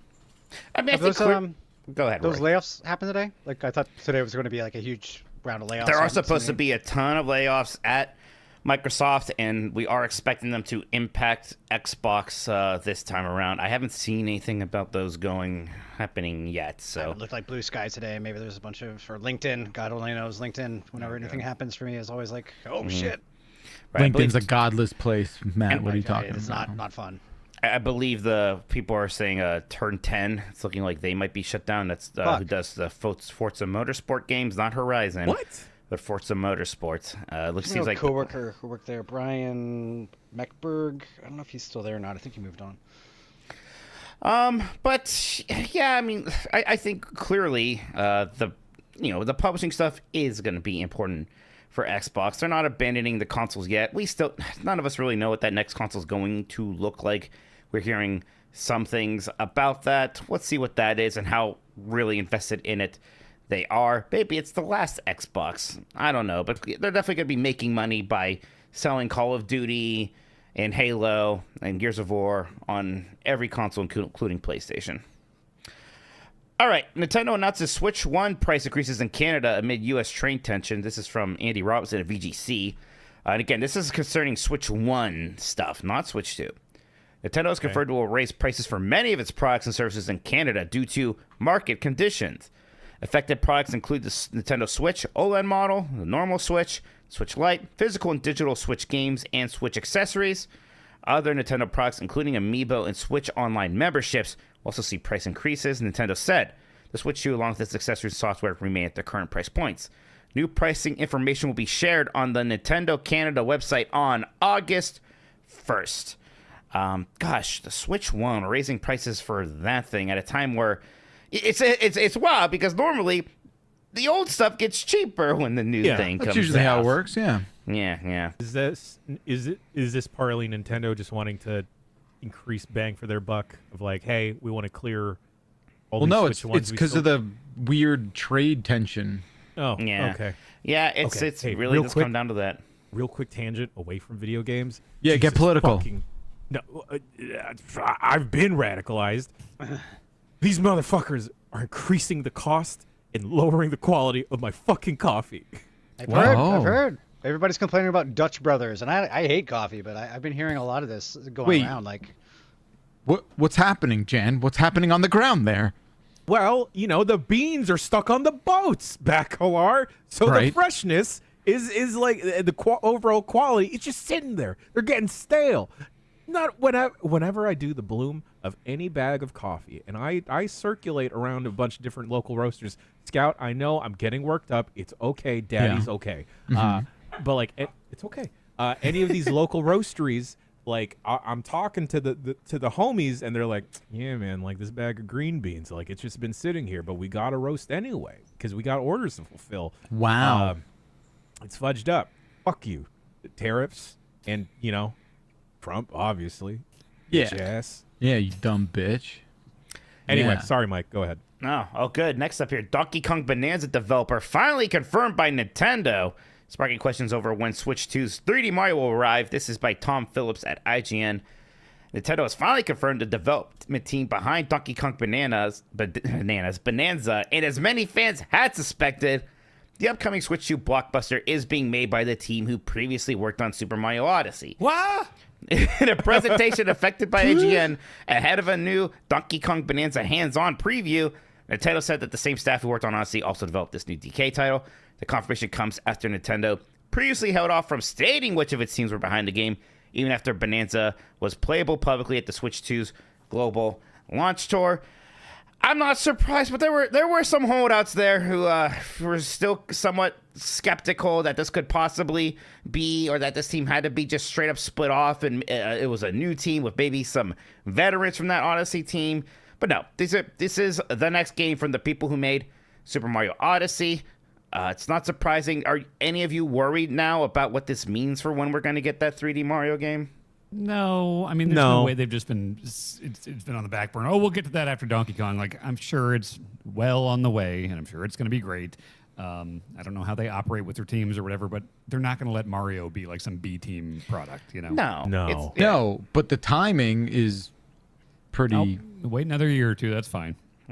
Yeah. I was like, there were some people who were like, oh, maybe we're still getting a 3D Mario game this year, and that seems less likely. And I will say, some people are like, well, maybe next year. Maybe. I do think some people maybe need to get prepared for the potential of no 3D Mario till 2027 or I do think people forget. I know it's the difference between 2 and 3D, but like there is maybe some sort of I don't know, reasoning of like, well, you got your Wonder, you got your Mario fix with something. It wasn't the 3D one. Sorry. I mean, to me, it's like, okay, the team behind Odyssey is making a 3D platformer in like the Mario universe. It's like, okay, yeah, you replaced Mario with a monkey. It's fine. It's going to be great and hit kind of the same notes and have some fun new wrinkles and stuff, No, I'm exactly the same. The other interesting thing here is that Nintendo, it's weird that they won't just tell us right away. Like so many other people, if they were in charge of this, would at the very beginning of that first trailer be like, from the team that brought you Super Mario Odyssey. But Nintendo's go-to answer whenever they're asked what team's making a game is always to say, wait till it comes out and read the credits and leave us alone. The fact that they answered this at all is something. Occasionally they exhibit like very alien behavior, Occasionally? Right? That's what I'm saying. They just sort of like they are vibrating at a different frequency a lot of the time. Well, And didn't it's just sort of- they got famous in the 80s for like not having credits because they didn't want people to get poached, if I recall That correctly. was a regular video game industry practice at the time, honestly. But yeah, they were definitely big into that as well. They're still bad about crediting everybody to this day. So they want people to just think of things as being made by Nintendo, right? Nintendo made this. Sure. What do you mean a Mario team? It's just all Nintendo. Who's Game Freak? We don't know them. What? They're making a game for PlayStation or whatever? Who cares? So it's a little bit weird, but I'm glad that they at least did come out and say this, even though, I don't know, it seemed blatant to me from the beginning. I mean, most importantly, you buried the lead here. Chat did say something about Wrinkly Kong is in this game, which I don't think has been confirmed yet. Still no Funky. I'm looking for confirmation of Wrinkly Kong. I'm not seeing it. If chat can I link thought it if she's you see it. dead. She was a ghost, but God. like if this is back in time because Pauline's a kid, this could be before she lore. died. You That's know? true. What if this is the Cranky Kong fails timeline that we're in? Right. I want to get the Donkey Kong Historia that they put out. Exactly. Actually, I think Donkey Kong Country was the Cranky Kong fails timeline. We might be in the Cranky Kong succeeded timeline. This is way more interesting to me than the Zelda timeline. I am very excited for this game. This is going to be out here in a couple weeks. I cannot wait to play. Tony Bonanza. Hawk and Donkey Kong coming out in a few weeks. Woo! It's going to be a good July. I'm excited for July. How is Skate 4 not out yet? I think Skate 4 has missed the boat. And by boat, I mean the cruise ship level until next Pro Skater 3 that I'm going to be partying in all summer. Got him. Fans slammed the altars after discovering evidence of undisclosed Gen AI in images, text, and translation. This is by Vicky Blake at Eurogamer. Players have hit out at the altars developer 11-Bit Studios after AI prompts were discovered in both subtitles and flavor text in the game, intimating a routine use of large language models without disclosure. Since January 2024, Valve has required games that use pre- or live-generated AI to divulge this as part of the Steam distribution agreement. In one such example, an in-game screen that's presumably there to look all sci-fi and scientific begins with, "Sure, here's a revised version focusing purely on scientific and astronomical data." The studio did have a statement for this. They said, "We've seen a wide range of accusations regarding the use of AI-generated content in the altars. We feel it's important to clarify our approach and give you more context. AI-generated assets were used strictly as temporary work in progresses during the development process and in a very limited manner. Our team has always prioritized meaningful, handcrafted storytelling as one of the foundations of our game." Blah blah blah. This one's interesting. It sucks, and it feels like if you're going to use temp stuff, maybe it should just be the most obvious temp stuff in the world, Lorem like just the word temporary, so you don't accidentally keep it in your game. And then it's really funny because sometimes that does happen still. Like we've seen assets where like temporary billboard. Yeah. I have a feeling this happens a lot more than people know. Like coming from we didn't do anything like that at Null, but I have a feeling like small. I don't know the team that made the altars, but I have a feeling like small teams will be doing this a fair amount going forward and trying their best to, take it out. Hopefully. Right. I can almost understand if they're frustrated because this is being. All this AI stuff is being delivered and promised to these developers as it's going to help them with game development and blah, blah, blah. And, I guess if from their perspective, like, well, that's what we're doing. And everybody's mad and they hate us. Everyone's mad and hates them because it looks bad and it's a crappy product. And, if we're going to help game development, it can't be at the expense of quality. But this sure seems like a further warning for a lot of these developers that this stuff is just incredibly toxic right now, and you have to be incredibly careful with it. I mean, it reminds me of like the NFT stuff. It's like when you know, everybody was trying to do that, and gamers were just like roundly just like, "Hey, fuck this! We don't want this." Like they're doing it with AI. So You know how in Gmail how it'll create the separate tabs for like, hey, this is your promotion stuff, this is social, blah blah blah. I normally just ignore the promotions Yeah, you can tab. turn those off. Yeah. Yeah, but I was scrolling through, and Louis Vuitton, folks, is offering a free NFT if you buy a bag right now. Oh. Shit. Hitting right at the top of that curve. Yeah, seriously. Way to stay current. Alrighty, here. Next up, Square Enix will make more turn-based games and recognizes the success of Clair Obscur Expedition 33. Some Andrew Hyten at Inside Kimmy. Not many saw the outrageous success coming for Clair Obscur Expedition 33. The game had potential, but it's likely exceeded all expectations in 2025. Not many saw the outrageous success coming for Clair Obscur Expedition 33. The game had potential, but it's likely exceeded all expectations in 2025. So much so, a Square Enix investor is reportedly pushing for Square Enix to shift gears back to turn-based games, using Final Fantasy and Dragon Quest as examples. Final Fantasy purists would probably love the return of a purely turn-based Final Fantasy game. According to a translated post from Genki, one Square Enix investor is pushing for the company to return to its roots. At the Square Enix shareholders meeting, one investor said they would like the new Dragon Quest and Final Fantasy games to be turn-based and highlighted Expedition 33's success and example. Square Enix responded that they are aware of Expedition 33 and believe that command-based RPGs are the origin of Square Enix. They value the genre of command-based RPGs and plan to continue delivering such games in the future. Now, Square Enix does still make turn-based games, but it's usually... I don't want to say it's not AAA, but, it's Bravely Default 2, it's Octopath Traveler 2. But, with Final Fantasy 16 in particular, the language was very much like, we need this game to reach a bigger audience, so therefore it can't be a turn-based game for nerds. That was essentially what they were saying. And, It's so reductive. Well, but the part that doesn't make any sense to me is that it feels like a lot of other studios kind of doubled down on turn-based, like a Dragon switched from a brawler to turn-based action and received a lot of success. And we saw when Square was pivoting for Final Fantasy 16 to be all action RPG. I don't know, Persona's doing gangbusters or continues to do huge ass numbers, and that is still and has been a turn-based game. I don't fucking understand Square. I was so disappointed by Final Fantasy 16. I hope they do to kind of take some of this to heart. I barely got through the first zone of FF16. It was aggressively bad looking on PS5, which is kind of stunning. It didn't run very well, but I'm a huge fan of Final Fantasy in general. I've played pretty much all those games. Man, if you want to see some thirsty behavior, go to a game shop and try to find some of that Final Fantasy Magic: The Gathering product. It is crazy what people are doing for that shit.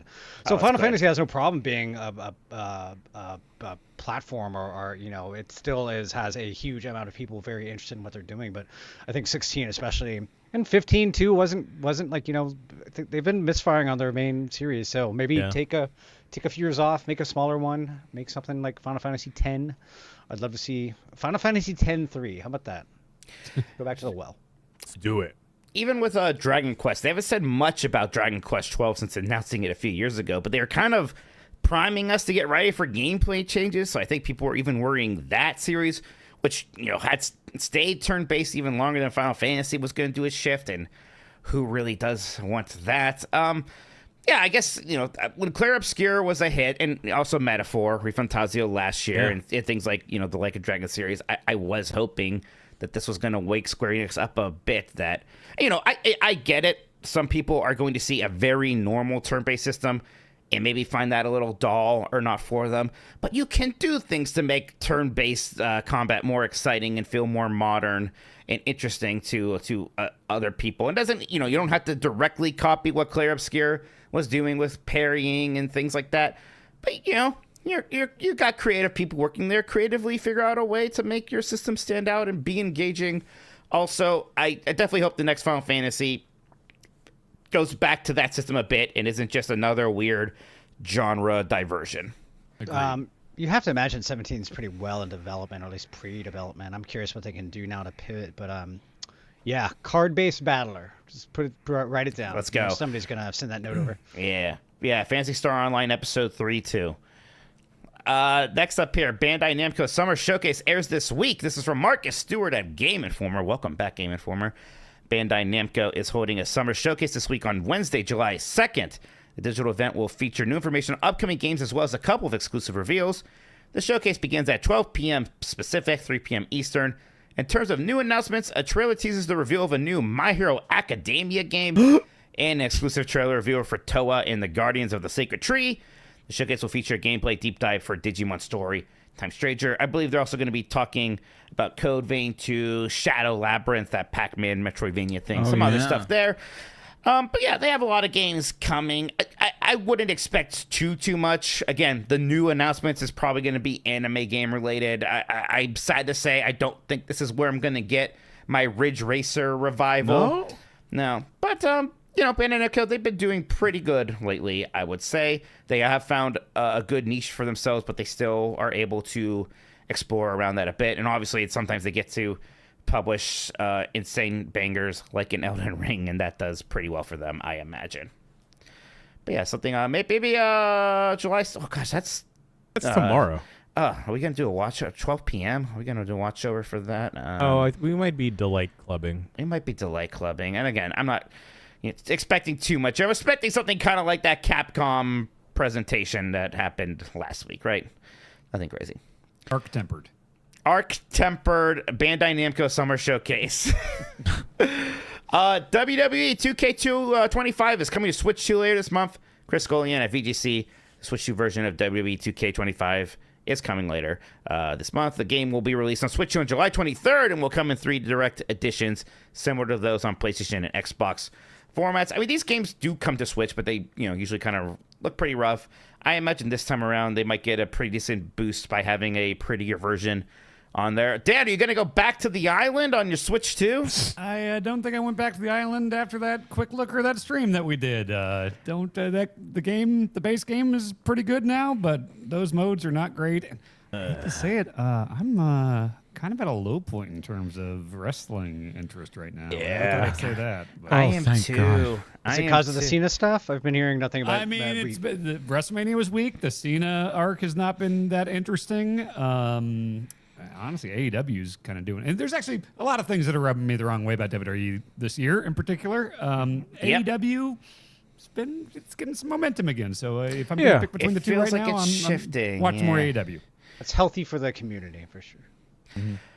Super Mario Strikers is the next GameCube title coming to Nintendo Switch Online Plus expansion pack. This is also Marcus Stewart at Game Informer.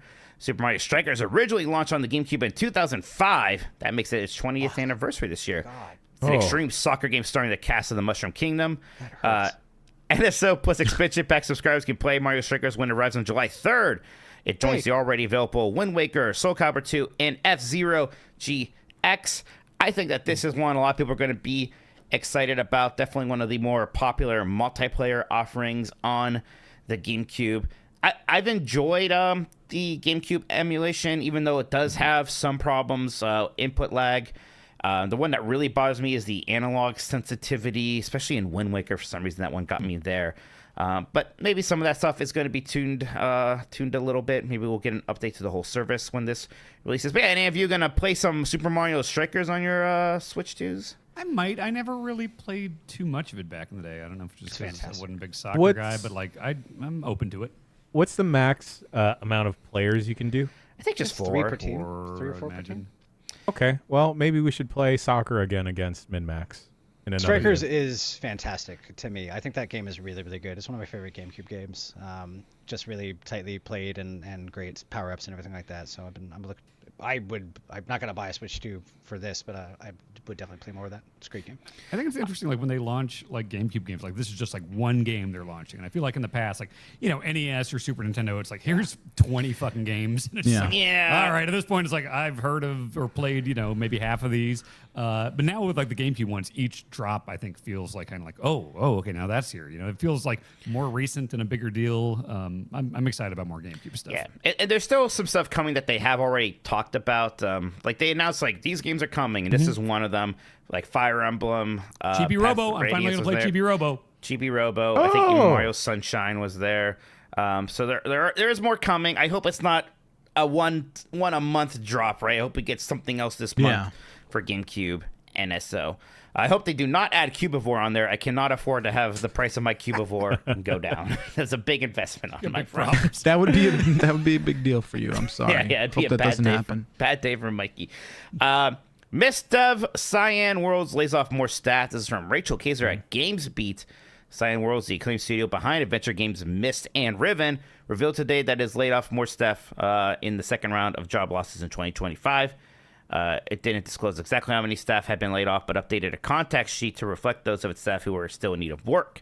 The studio previously laid off 12 staff members in March, which amounted to around half of its staff. In a statement issued at the time, the leadership said they were in a tricky spot where we are having to weigh the future of our studio against the month-to-month realities of game development in 2025. They also stated they were offering severance packages to those who had been laid off. Layoffs are always terrible. I know, especially in this industry, a lot of time it is just like people being greedy and trying to cut jobs to increase profits elsewhere. I think Cyan, it is sadly a case of not selling enough copies of Mist and Riven as they need to keep things going and getting work lined up for whatever it is they would do next. I think it's a shame because, I mean, I'm enjoying that Mist remake a lot. I've heard people say that the Riven remake that came out, I believe last year, is even better. And it's, it's a small studio though, so it's a tough time for maybe these kinds of games. They also had another AI kind of bungle with their Firmament game that came out a few years ago, which it has less than 1,000 reviews on Steam, and I know that AI was a big kind of problem for people with that game too. So I'm not sure that game really hit for them in any kind of meaningful way. But yeah, sucks. Yeah, it sucks. They, like I said, they do kind of release this context sheet with those being impacted by it for prospective players to look at least. So I don't know. I hope things turn out well for all in there, and wishing them the best. They still based in the UK? Cyan Worlds, I mean, I assume so. I think that's right. Now I'm trying to look it up because I'm a sicko. Cyan Worlds is headquartered in Mead, Washington. So there you go. Huh. So weird. They were originally British, right? Or from the UK? I want to say that original games were developed over there. Maybe I could be way wrong. Maybe you're wrong. I think they were from Spokane, Washington, if I'm looking at this correctly. Might be somebody else. Yeah. Somebody else. No worries, though. But that is it for the news. Jan, I am handing the show back over to you. Thank you, Mike Minotti. What a lovely news segment. I learned so much about the current state of video game news. Good job, Mike. I helped. Yes, Dan yes. did help. Thank you. Yes. You started the segment hot. Thank you. Dan. Thank you. I have to run to the kitchen real quick, but I'll be right back. Well, that's perfect, Matthew Rory, because we're going to take a quick break. Okay. And we'll be back with emails and super chats from YouTube if we got any. See you in a bit.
these are the emails for the show. Emails.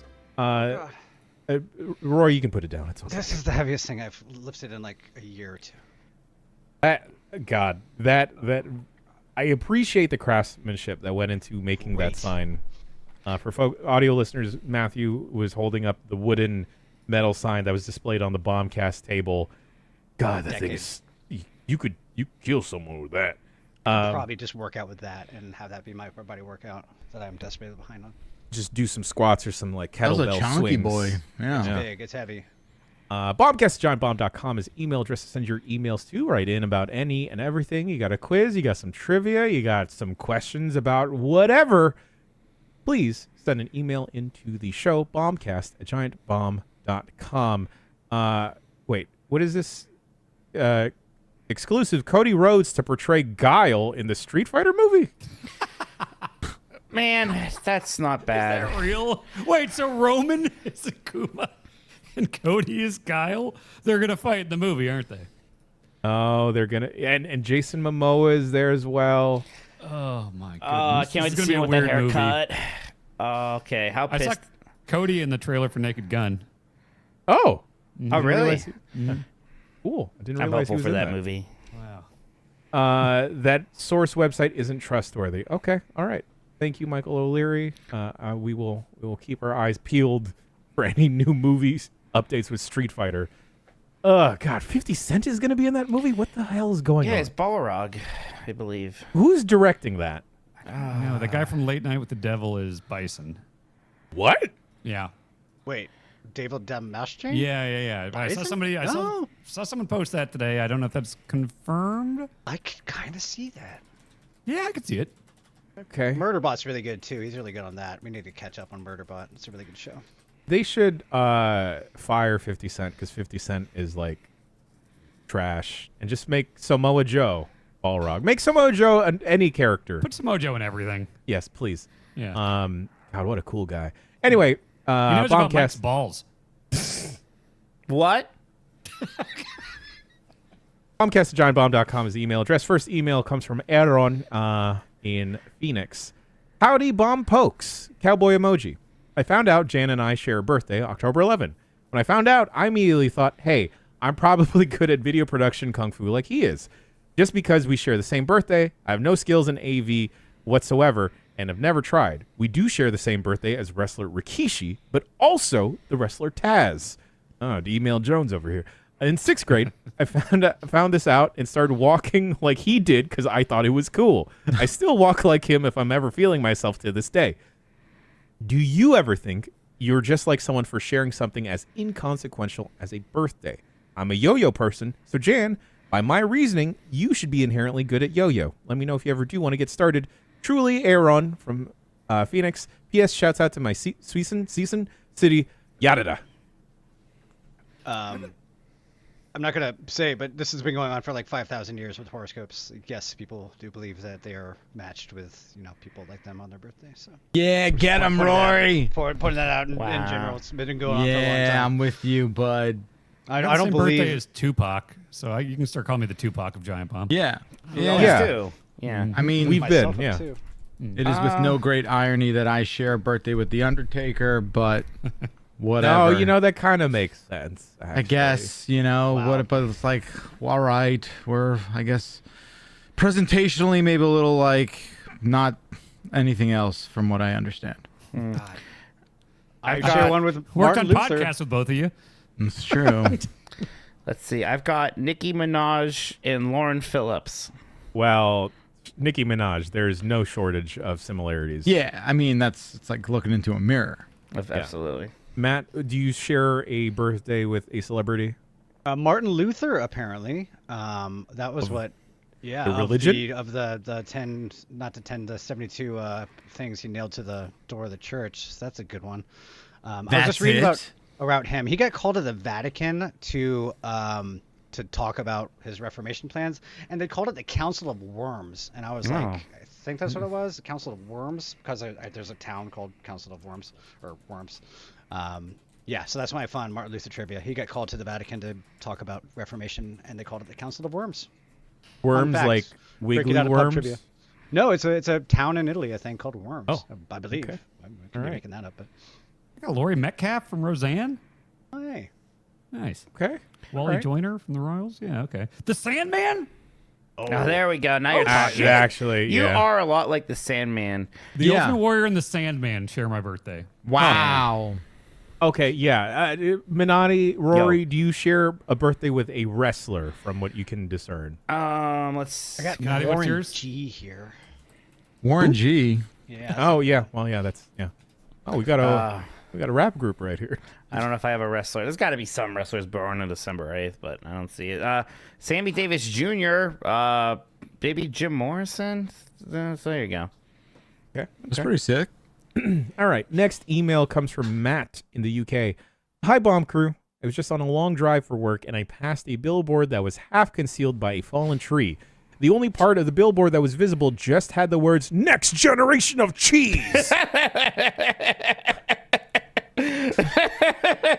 Sorry, I don't know why that got it. That's like some man great revolution type Yeah, stuff. heard of the Revolution? On it, and it left me with questions I feel only you guys can answer. What is next generation cheese? What I think features would spray you like to see? technology could go a long way because I think Easy Cheese has been kind of just spinning its wheels since the early '90s, and I could use an Easy Cheese renaissance right about now. I think you're right there. Yeah. Thank you. Yeah. Yeah. What gen? They asked what gen of cheese are we in right now? I think we're in cheese 2.0. That's it. No, we got to be in like at least 3 or 4. I was gonna say like double waves of digits. Cheese, Okay. yeah, cheese has been around for a while. You're right. Okay, friends. I guess. Okay, so like we had the first cheese ever was just we accidentally separated whey and the the milk solids and all this stuff. So we pushed it together. We had cheese, and then we learned It's got about bacteria in it. That's right. Then we learned about like aging and salting and flavoring the cheese more. You got your 2.0. Then like 3.0 more recently is when we like started adding more shit in. We're getting stuff like American cheese and blue cheese. I guess we had blue cheese for a while by accidentally making One of it the only moldy. bad cheeses. No, but I love blue cheese. Oh, I'll eat it. That's like blue wild cheese as that a- you like blue cheese. Though, I know Mike. everyone's surprised by that, but give me great. that moldy cheese. Put a little honey on it. You got something going there. Ooh, yeah, and wings. Okay, obviously. Mike. What were you gonna say there, Jan? I was going to ask Dan, have you partaken in blue cheese dip? I'm a big wing guy, and I will always ask for like, oh, we'll give you one thing of ranch, one thing of blue cheese. Skip it. Give me 2 ranches. Okay. Give me that blue cheese. Have you Give me tried that it though? I have. Spring Street Tavern, my favorite wings place, Northeast Minneapolis. I tried it there, and people swear by it. I don't think it's disgusting necessarily, Yeah, it's but just I not for definitely you. won't. I won't take it over. Yeah, ranch. look, I don't blame people who do because it does have that flavor. Like I don't know why I like it because it's definitely this stuff tastes. It's like weird that it goes yeah. with wings. Yeah, I don't know how to put it. Yeah. It's just good. Put it on a great. cracker, and I'm like, hell yeah, there's a weird bite to this. I don't know. Guys, let's say cheese 4.0 right now, but what's cheese 5.0? Yeah. Who's taking real risks with cheese? Chili's. Chili's is Are taking they? real risks. Yeah, How? why? How? Triple dippers, baby. Triple dippers? Is that too far? What does that mean? The CEO of Chili's has revitalized the chain franchise or the restaurant chain. And Yeah. people are going crazy for But what triple is dippers. it? But what's a triple dipper? It's like like an appetizer play. You pick 3 apps and you get those. The freaks that I hang out with maybe just get 2 orders of like their weird mozzarella sticks that are like kind of like pucks. Oh, but so they're not doing anything unique. No, with but like cheese. the It's a cheese presentation. pull is Well, pretty consistent. You know? Let me ask you Sure. this: was the stuffed crust pizza more of a revolution for cheese or for pizza? Pizza. Yeah, I think for Pizza. pizza. The former. I will say I love the latter so rather. many. I think I love 98% of different types of cheese, and I love like some good aged, like artisanal, fancy cheese. I like going to Germany and going to a nice cheese shop and having all that stuff. But still, Yeah. I think Oh, if I yeah. had to like desert island, you only get one cheese the rest of your life. Honestly, it's the fucking ballpark. Just fart it into a little plastic tub. Like that's like the nacho ballpark stuff. Like Or or the thing that Taco least Bell's- resembles cheese. Yeah. Taco Solid Bell's is choice. very, very similar, and like I do think that's my favorite cheese. I would take fresh mozzarella for It's great, sure. too. That's fantastic. Yeah. I would go bet a brie probably. Brie, Brie. okay. Love brie. I've been a big pepper jack guy recently. Yeah. Okay. Yeah. You can get Monster. pepper jack string cheese now. I got a bunch of that in the fridge up there. Oh, shit, I've been going that sounds nuts on pretty that. good. You know what? When I worked at a different sandwich shop, Havarti always made me want to Havarti's party. good. Yes. Yeah. It's really good. Havari party? It's my go-to for Jan. How do you feel about this? I usually buy like a half pound to a 3/4 pound of turkey, cracked pepper turkey breast when I go to the Delicious. deli. But I never quite be able to finish it because that's like a good. I don't like a huge amount of meat on my sandwiches. I like a few slices, so I always wind up having like 5-day-old slimy turkey. A friend of mine said to freeze it between parchment paper and just bring it out serving by serving, and I'm curious. Huh. I tried it. I'll let you know how it goes, but I don't know. Okay. Most frozen meats don't really quite taste the same after you unfreeze them. Yeah. Agreed. If they're cooked, yeah. What's that Mexican cheese that's spelled real weird? No. Queso fundido? I know what Now, is it weird because It's you like don't understand it? Oaxaca, Yeah, something like that. Oaxaca, yeah. Yeah, Oaxaca That- cheese. That's not bad. That cheese slaps. Yeah. Yeah.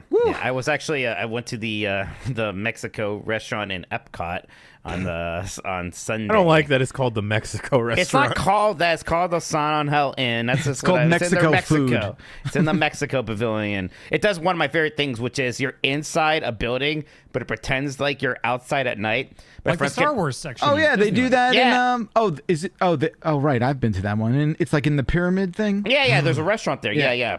My friends made fun of me because I kept calling it dinner and talking about how it was the evening, even though it was like 2:00. I was just tricked by the It's like a fake casino. house. You can't see outside at all. Yeah, Right, yeah, exactly. It's I got was that fake by vibe. then. Dan, do you remember the cheese that we had at PAX when we had dinner with Mary? Yeah, that was good as hell. Yeah. what was that?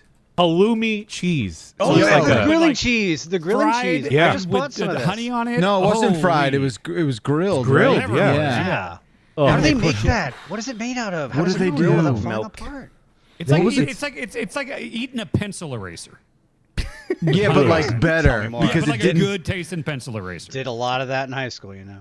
Oh, What was man. it called again? Halloumi. Halloumi. Halloumi, I believe. Yeah. Yeah, I have a rack of that in my fridge. I don't know what to do with it. I gotta look it up. Grill it up. Grill it up. quick Just pan mustard fry with like question. olive oil or. Yeah.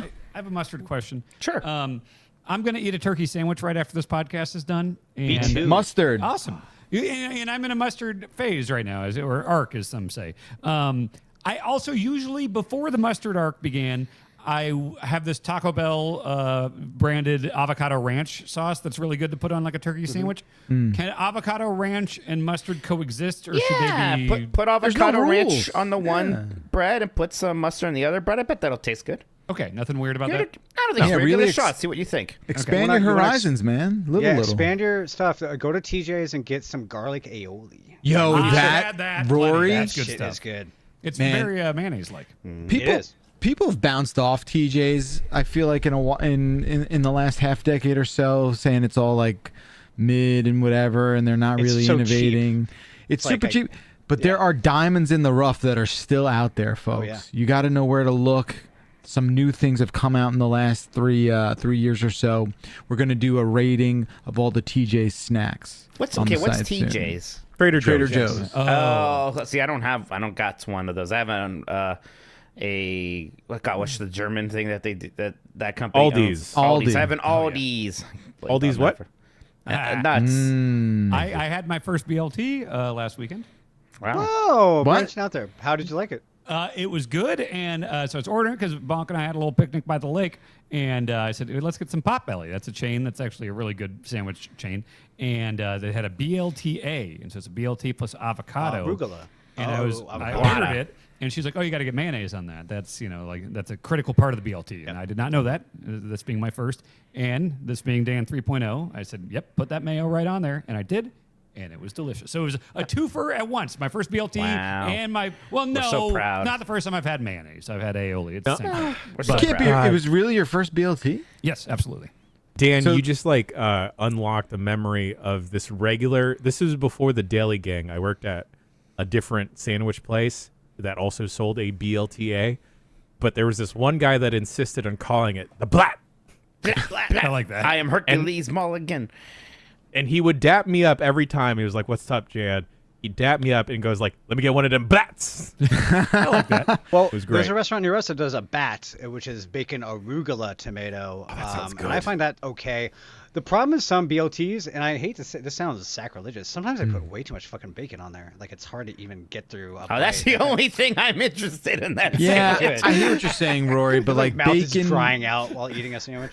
I feel like bacon is not overly expensive in the way that they have to be conservative about it. You know what I mean? We're Depends making on a where lot you're of getting it. cow stomachs. Depending where you Or go. pigs, excuse me, pig. I Pigs. knew that. That was just a slip of the tongue. I know where bacon comes from. Please don't make our thread on Reddit. No, you're good. You're good. We don't have to worry about you. Yeah, I mean, with we know that spam comes from spamalopes. Yeah, Good old exactly. spamalopes. I got a few aging right now in the basement.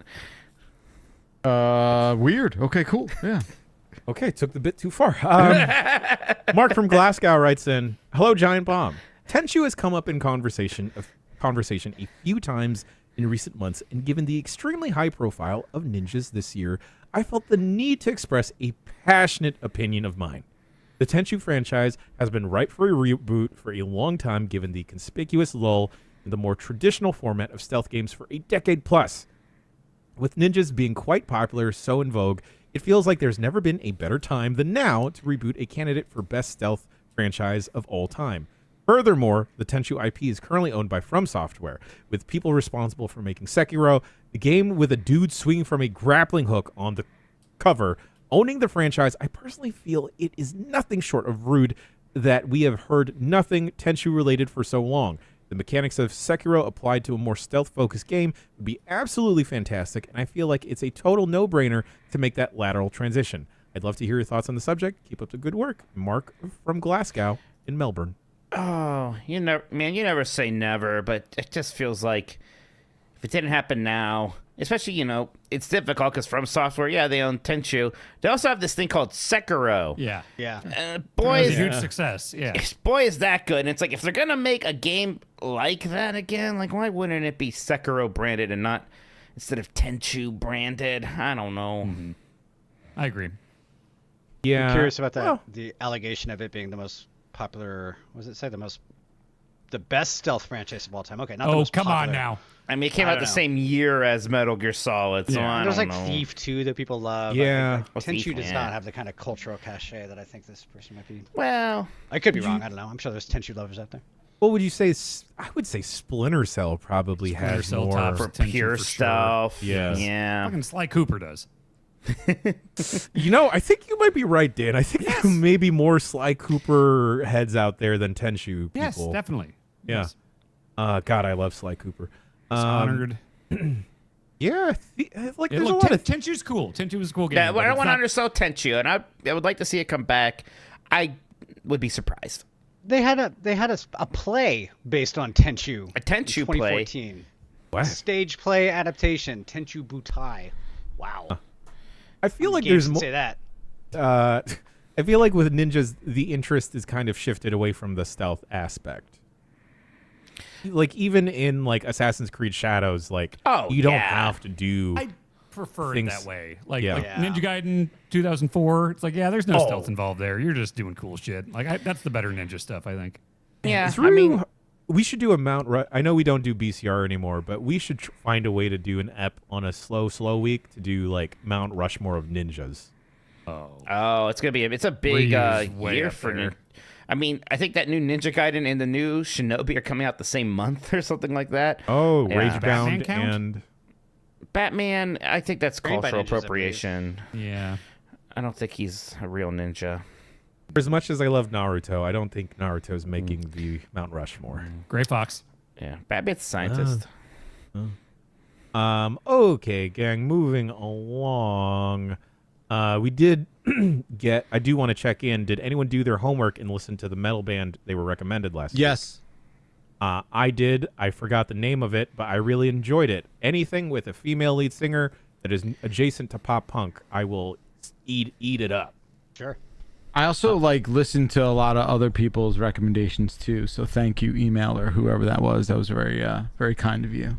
What was the recommendation, Jeff? Who'd they give you? I forget what mine Arch was. Enemy or something? No, the one I've been listening to is Blood Incantation, Hey, sounds cool. which Yeah. was pretty sick. Let me look up mine real quick, actually. Don't remember. I don't remember this either. Don't worry, Dan. I'm with you on this Great. one. Mine was Blood Command. Nice. Oh, yes, I so listened to different. that. Sounds like an FPS. There was I I like feel 96. like Grub got Devin Townsend, right? Right. Oh, no, yeah. no. Grub got Blood Incantation. Someone else got Blood got it. Incantation. I think maybe Yeah. Mike did. Oh, okay. Mike got Devin Townsend. Devin I've Townsend. heard some Devin Townsend. He was good. Okay, I'll Um, do him right now. All Thinks about Wales right. a lot. Cool. Let's No, see. it's Gojira. We got an email from Eric from St. Louis. Dear Jan, you may or may not be aware of this, but you are in the company of two weasels. Allow me to explain.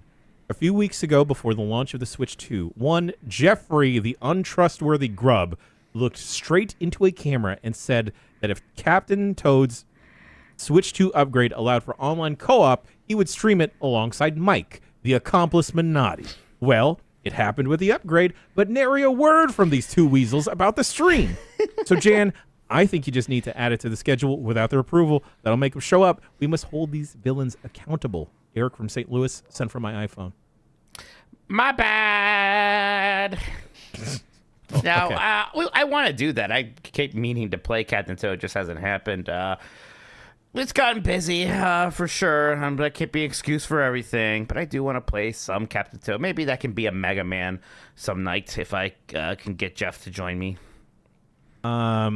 Speaking about recommendations, Riley from Indiana sent in a lot of recommendations for other media as well.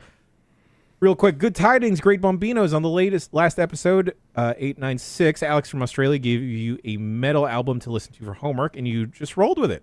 Reading that email was really opening the floodgates for you guys who live to recommend media. So I've taken the opportunity to prescribe each of you an anime.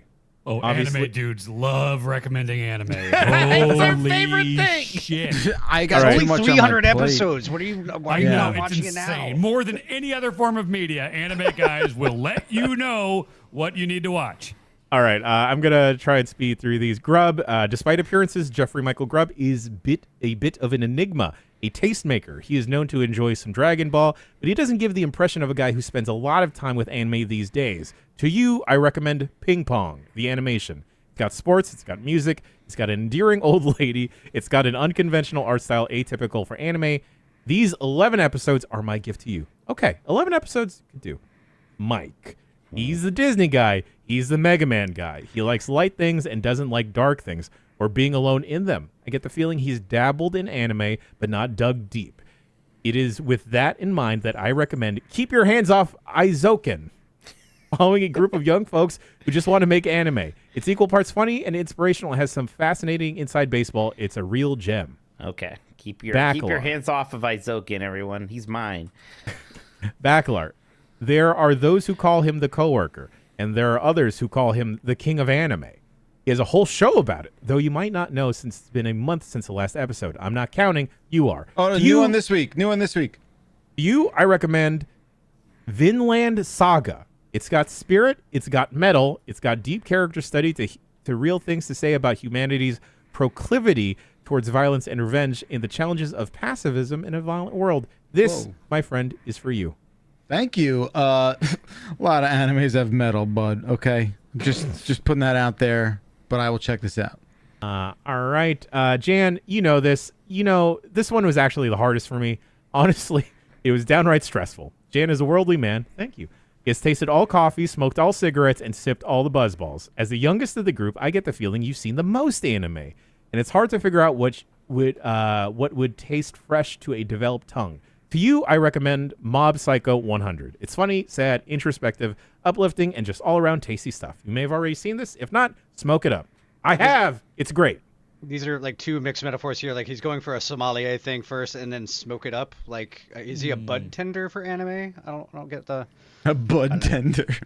Hey man, I love that my word. bud tenders. Yeah, that could be helpful. Last recommendation. Dan, what do you recommend to the man who hates everything? I don't think Dan hates everything. What the fuck? No. To you, I bestow the gift of Satoshi Kon's Paranoia Agent. Thrilling, surreal, unlike anything you have ever seen. The only naked woman is an adult, and it's very much earned. Oh, okay. Earned? Very bizarre sentence. At 12 episodes, it's only about 4 episodes long.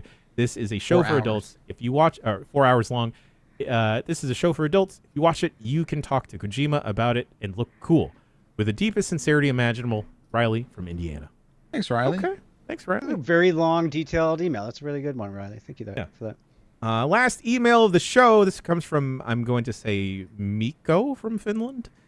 Hi, Giant Bomb team. Grub talked on Game S Mornings about Charlie Cox's experience working on Expedition 33. A similar situation happened in Finland, where 2 A-list actors, Marty Sosalo Ati in Alan Wake 2 and Control, and Peter Franzen, Koskela brothers in Alan Wake 2, gave interviews after the release of Alan Wake 2. Sosalo, in particular, was very surprised, but also happy about the new fan base of young men he gained who previously had no interest in his films. He also shared how his children's friends suddenly became eager to meet him and asked about the game development process. Sosalo had no knowledge of video games when he joined Remedy's project and was initially very confused and unsure about how his performance would appear in the game. He faced some challenges with voice acting and motion capture at first, but in the end, he was satisfied with his performance. When asked if he would take on more video game roles, he laughed and said he'd be available if he could find the time. What's the Giant Bomb team's opinion on using famous actors in video games? Who's your all-time favorite and your least favorite? Thanks for the great show, Mikko from Finland. Emma Stone, Sleeping Dogs. I forgot she was in that. She was in that? She was in there for one date and disappears. That's one of those disappointing, like, I don't know what the Right. schedules worked out, but by default, Emma Stone and Sleeping Dogs. No shit. Yeah, I like it's weird because they're talking about making a movie of that game now, and I'm like, well, does she come back? Probably not. She's an Oscar-winning actress, but yeah, by default. Yeah, I don't think she makes it back for the live action. No, probably not. I really liked it when it was a novelty, when it was like, we got Yeah. Bruce Willis for Apocalypse, and we got David Bowie for Omicron, the Nomad Soul. Like, that was Sure. such a, like, oh, their likeness and their voice and everything. Like, now, I mean, I don't know. I think Kojima does a great job with it with Death Stranding. Although it's like, I was thinking about it with like the Yoji Shinkawa art and everything, where it's like, yeah, all the Death Stranding art looks incredible, but it's like, okay, that's just Leia Sadu. That's just Norman Reedus. I mean, it looks awesome in his art style, but I kind of liked seeing his take on like, here's Revolver Ocelot or Solid Snake. Here's just like, you know, a totally original character, you know? And I do feel that like with movies, I think once they started like having big name voice actors take over a bunch of roles that like, it used to just be voice actors, you know, like kind of Yeah. like not well-known celebrities. Then all of a sudden you've got, you know, like Will Smith being a fish or whatever, you know? Was he Nemo? No, No. he was Shark Tale. Was that him? Well, maybe that's, I remember reading like an article back when the Will Smith Yeah, that was fish Shark movie came Tale, out. not Nemo. No. Yeah, and I remember thinking like, oh yeah, that's, I could see why that'd be frustrating if you're like a voice actor by trade, and all of a Yeah. sudden it's like just because you're not this like super recognizable Right. Hollywood name, you're not I getting mean- as much work. So I see that argument. It's not that Kiefer Sutherland did a bad job as Snake and Metal Solid 5, but I really disliked the cast change there. Even with there's some Also, ways to justify it in that story, but still, I didn't like it. narratively, there's definitely a way you could have had both, but yeah, they didn't. Look, I get it. Kojima 24 is great, but you know, Solid Yeah. Snake. I think the best one ever is Phil Hartman as Blasto. Yes. And then what? it's- What's that from? Oh, Blasto the is this game Blasto. Blasto's I this don't know weird what that is. PlayStation 1 game. You're just some big space guy named Blasto. It's just Phil Hartman quipping the entire time. That's cool. It's not the likeness, but he's just like the voice. It's like a very Troy McClure voice. It's Yeah. awesome. Yeah. Then the worst one is Ronda Rousey Yep. as Sonya Blade in Mortal Kombat 11. Holy yeah. shit, that was bad. It was like a recast. They already had a talented voice actor doing that character in their games, and they just made it significantly worse for no reason. Nobody was like, oh, I didn't care about Mortal Kombat, but now that Ronda Rousey's involved, let me get on board. Ugh. I think I liked that story, and I did too. anytime like Ronda or Sonya Blade opened her mouth, and like it was just the abysmal performance from Ronda Rousey. Jesus Christ! It was so distracting. Oh, they had Megan Fox be a character in that I remember that game. was pretty rough too. Yeah. I think the best job still to this day is J.K. Simmons and Stephen Merchant in Portal 2. Yeah. those were incredible. Oh, yeah. That was good. Those are Although fantastic. it makes me think of the Spider-Man games, and yeah, Tobey Maguire doing like he was just clearly like, this isn't important, Right. whatever. Like you want to explain to him, millions of people are going to play this game, Toby. Actually, you need to do a good job. Didn't care. It's almost endearing how lazy his performances are. I've heard he's kind of an asshole. What? No way. There's a PR guy in games that's been around for a long time, and he's told me a story about how he had to kick him out of a bowling alley once. Oh, bowling alley. Another couple options here. I'm googling around a little bit. Aerosmith with Revolution X. Definitely that was that kicks ass. That arcade game, right? Yeah, Midway. Yeah. And then kind of one name keeps on popping up. Fred Durst in the Fight Club game. Oh God. And Abe Lincoln. Abe Lincoln was in that too. Yeah. Abraham Lincoln. Yeah. Good twist. I mostly don't have a problem with celebrities getting cast in games, as long as Especially like now. they're taking it seriously, right? Yeah, Like that's my point, Jan. Is that like for the most part they all understand how important it is, and they take it seriously. Yeah, especially when you get like Samoa Joe in Yakuza. He plays games. He gets it. You know. yeah. Samoa Joe was also good in Suicide Squad. He's good in everything. Yeah. Yeah. I just don't want voice actors to be put out of a job because like AAA celebrities are like going to games as like a paycheck. Just because, man, they're like, Matt Shipman, friend of the site, very prolific voice actor. But like other voice actors, it just like they just get it in a way that screen actors or your normal screen actors just don't get that transition. Over. Screen actors do themselves really well. Like they usually, if you have a celebrity in your game, you want to hear like sound like the celebrity. But professional voice actors can change their voice and do all kinds of crazy stuff when they practice and they take it as an art form. Like Ben Starr as Indiana Jones was way better than Harrison Ford would have been. Hell yeah. Yeah. But we had her on the couch with Ben Starr. Ben Starr was more cordial when we had him on the couch than when Dan and I saw him on the red carpet. It was weird. Jennifer English, she was really great. Yeah. Oh yeah, she's fantastic. Her work as Mael, fantastic. Shadowheart. Mike, you still can't fix Shadowheart. I'm sorry. I did. I'll show you my save file sometime. She was fixed. All right, gang, that about does it for emails. Bombcast@giantbomb.com is the email address to send your emails to. Mike Minotti's throwing on the glasses now. If we have received any YouTube super chats. Yes, we have. We got a few here, starting from K9 Biscuits, who says, you are forced to teleport one fellow Giant Bomb member into a super sexy harem anime, and the rest of the crew have to watch that anime for 12 episodes. I think I know what a sexy harem anime is, just from context. It's in the name. Porno? I think it's not porn. I think it's just High suggestive. schoolers there are a bunch of hh school girls who like a high school guy, usually. That kind Like a of stuff. Tenchi Muyo. Sure, yeah. So, I mean, it would obviously be fine to watch Dan do it because he would suffer and like want no part of it, right?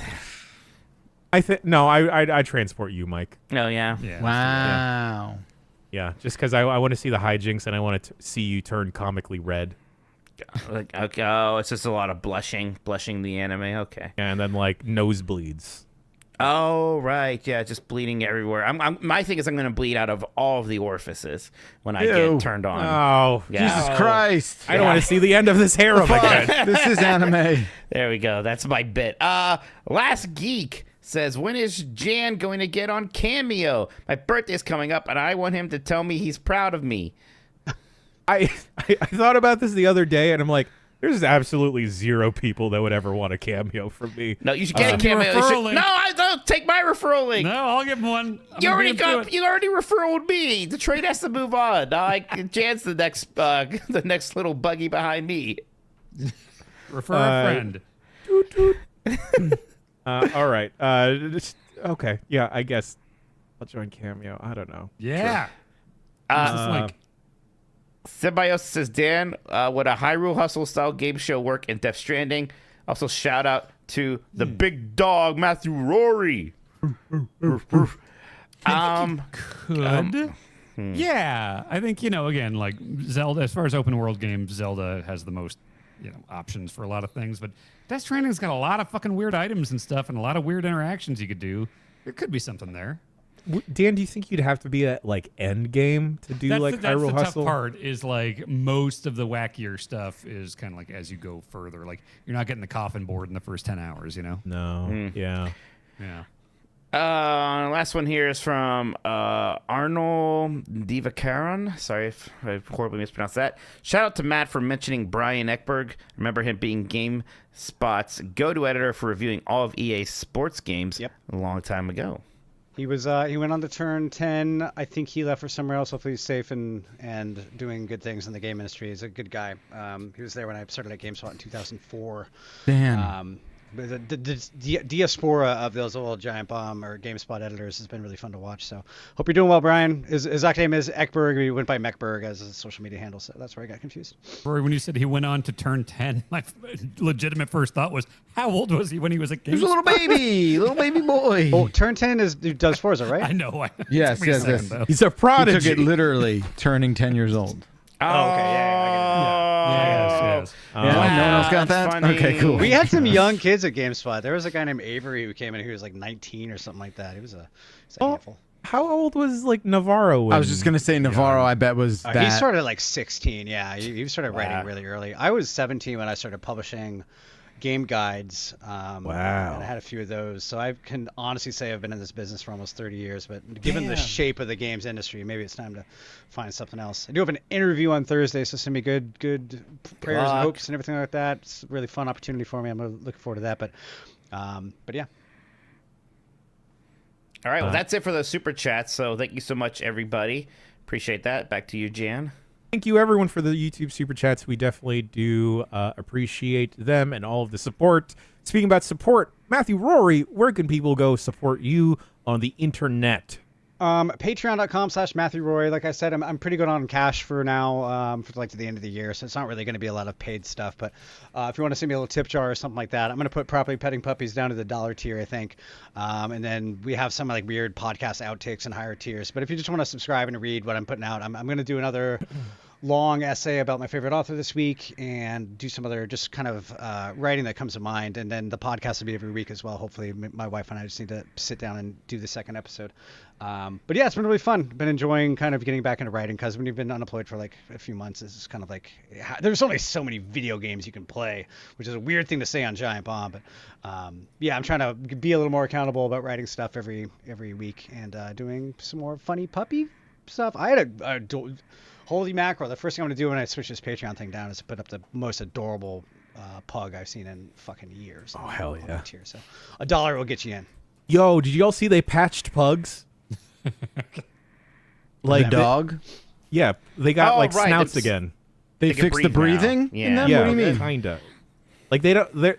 You still have your like smoosh face pugs, but now, yeah, Shiamaru, they put ethical pugs that have like a little bit of a snout.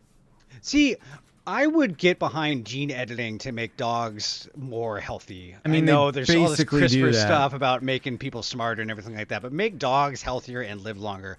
Go for it. Just put it Cavaliers with right their heart to the issues and stuff. Yeah. That stuff sucks. Well, Use your I mean, that's CRISPR. kind of what they're doing with breeding, right? Like they Yeah. kind of are engineering them in some capacity. Well, with Yeah, CRISPR, I mean, you can actually put cells into an adult and have those be, what's the word for it? There's a big long word for like inherited by the offspring. Epigenetics. You can actually do that and have the animal offspring. Because before gene editing, you couldn't do that. It would only affect the person you're putting something into. So exciting times. I totally just go crazy right now. It's a wild world. Just do whatever you want. Make terms. Yeah, I mean, I think athletes should take steroids too. Have you not for heard about the sure. enhanced games? No. What? The enhanced games?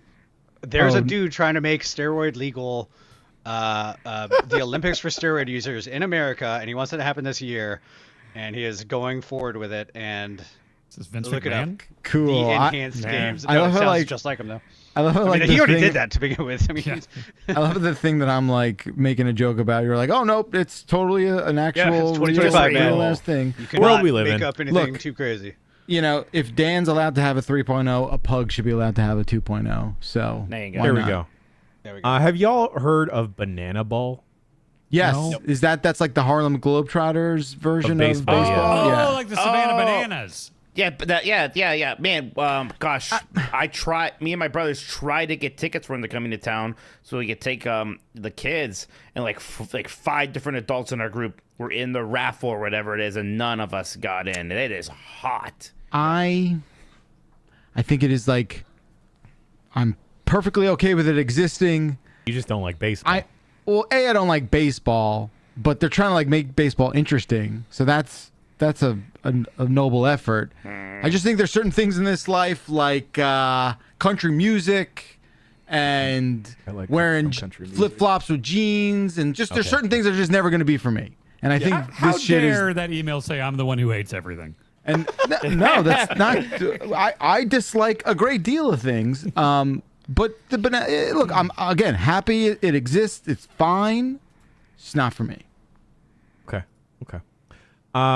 Folks, that about does it for the show. The rest of this week. Oh, Matt, may I give you a suggestion? Sure. Start a Substack as well. That ownership of that whole place is kind of like. Oh, they is don't it mind- funky? They don't mind Nazis on there, so. No, he meant Rory. He meant invent your own version of Substack. Okay, there you go. We'll call it engineer. Do that. Yeah, you can look it up. It's not like a higher moral stance for me, but they're definitely like free speech absolutionists, which other people say they are, and then are not, obviously. But they allow some pretty heinous stuff. There's that Ghost platform too. Yeah, that's a weirder one. That's based on GitHub, I believe. I did a lot of research into like what to put this platform on. I just kind of like Patreon has a good CMS and everything like that. And everybody seems to have a thing already. But sorry, Jan, I didn't want to bum you out. No. Seems Good like to a really know. good interface for putting stuff up on the internet, but just some of the leadership stuff they've said about who they're going to allow on there has been a kind of I mean, Patreon at least has all the pornography I want. There you Agreed. go, folks. Agreed. Patreon.com/Matt. Matt Rory? Matthew Rory. Matthew Rory. Folks, for the rest of this week, it's going to be a little bit of a short week because of the holidays this Friday. So Game Mess Mornings popping off Wednesday and Thursday, hosted by Mike Minotti. I'm gonna keep doing the news. No one can stop me. I That's can't right. wait for tomorrow to watch you do it. I just love you a lot, Mike. I think is this the first time ever there's a Game Mess Mornings without Jeff Grubb? I'm Nikki saying. and I did like a fake Game Mess Mornings where we wound up talking about the Food Network cinematic universe. Fake mess mornings. Yes. Fake Mess Mornings. Okay, good. Tomorrow, no Blight Club. We're waiting until Grubb is back to start Dan's season. So instead, we'll be doing a Delight Club with Kayla sitting shotgun, I guess, for tomorrow. She is the Guitar Man expert. I adore Guitar Man. I've beaten him many times. Kayla has beaten it on master mode. She can like sing all the songs word for word. Like she's the one that'll guide Mitch through Guitar Man. Okay, good. Hell yes. And then later on Wednesday, that's right, we missed Mega Man, so we're going to do Wega Man. Mike and I are going to check out Dune Awakening. That's right. Some MMO survival. So people seem to like this game. So I'm curious to try it out. Mr. Bacalar, I saw you raise a finger. Yes, while we're promoting a lot of different things, we should send people to our Discord to help Chuck Towski out with the Wiki Street team. That's right. We're rebuilding this wiki. Oh, I guess people don't know that whole story. Brick by brick. If they were not able to tune into the premium Discord town hall, which will be up in its replay form on Friday. Is that correct, Jan? Yes, that is correct. That's right. So head on over to the Discord, and I believe Chuck is going to maybe unlock that channel for everyone, not just premium people. But we do need some of that help that was offered up at the beginning of this new journey, new chapter in Giant Bomb to help rebuild that part of the site. A lot of cool stuff happening down the road on the horizon. So go do that. Yes. Speaking about the Horizons voicemail dump truck this week with Super Eye Patch Wolf. That's right. Oh, we got all the dogs this week. So 707 Exit Flu, send your voicemails in, and we can chat about them with John later this week. Anything else I'm forgetting, boys? Next week on the Bombcast, we will have Garrett Martin, editor-in-chief of the newly announced Endless Mode. If you want to look that up, that is Beast Gaming has now relaunched as Endless Mode. Look it up, and we will have Garrett on next week. Fantastic. Once again, thank you so much, Matt Rory, for taking time out of your day and sitting with us for a couple of hours, goofing and gabbing. Folks, that about does it for the podcast. He's been Matt, he's been Dan, he's been Mike, he's been Jeff, I've been Jan, and you at home have been doing great. That's right. I'll open up the Cameo. It'll be me and Scout. Whatever you want Scout to say, too. There we go. Use Mike's link. Use my link. Use Dan's link. I'm too lazy. Yeah! Until next week, goodbye.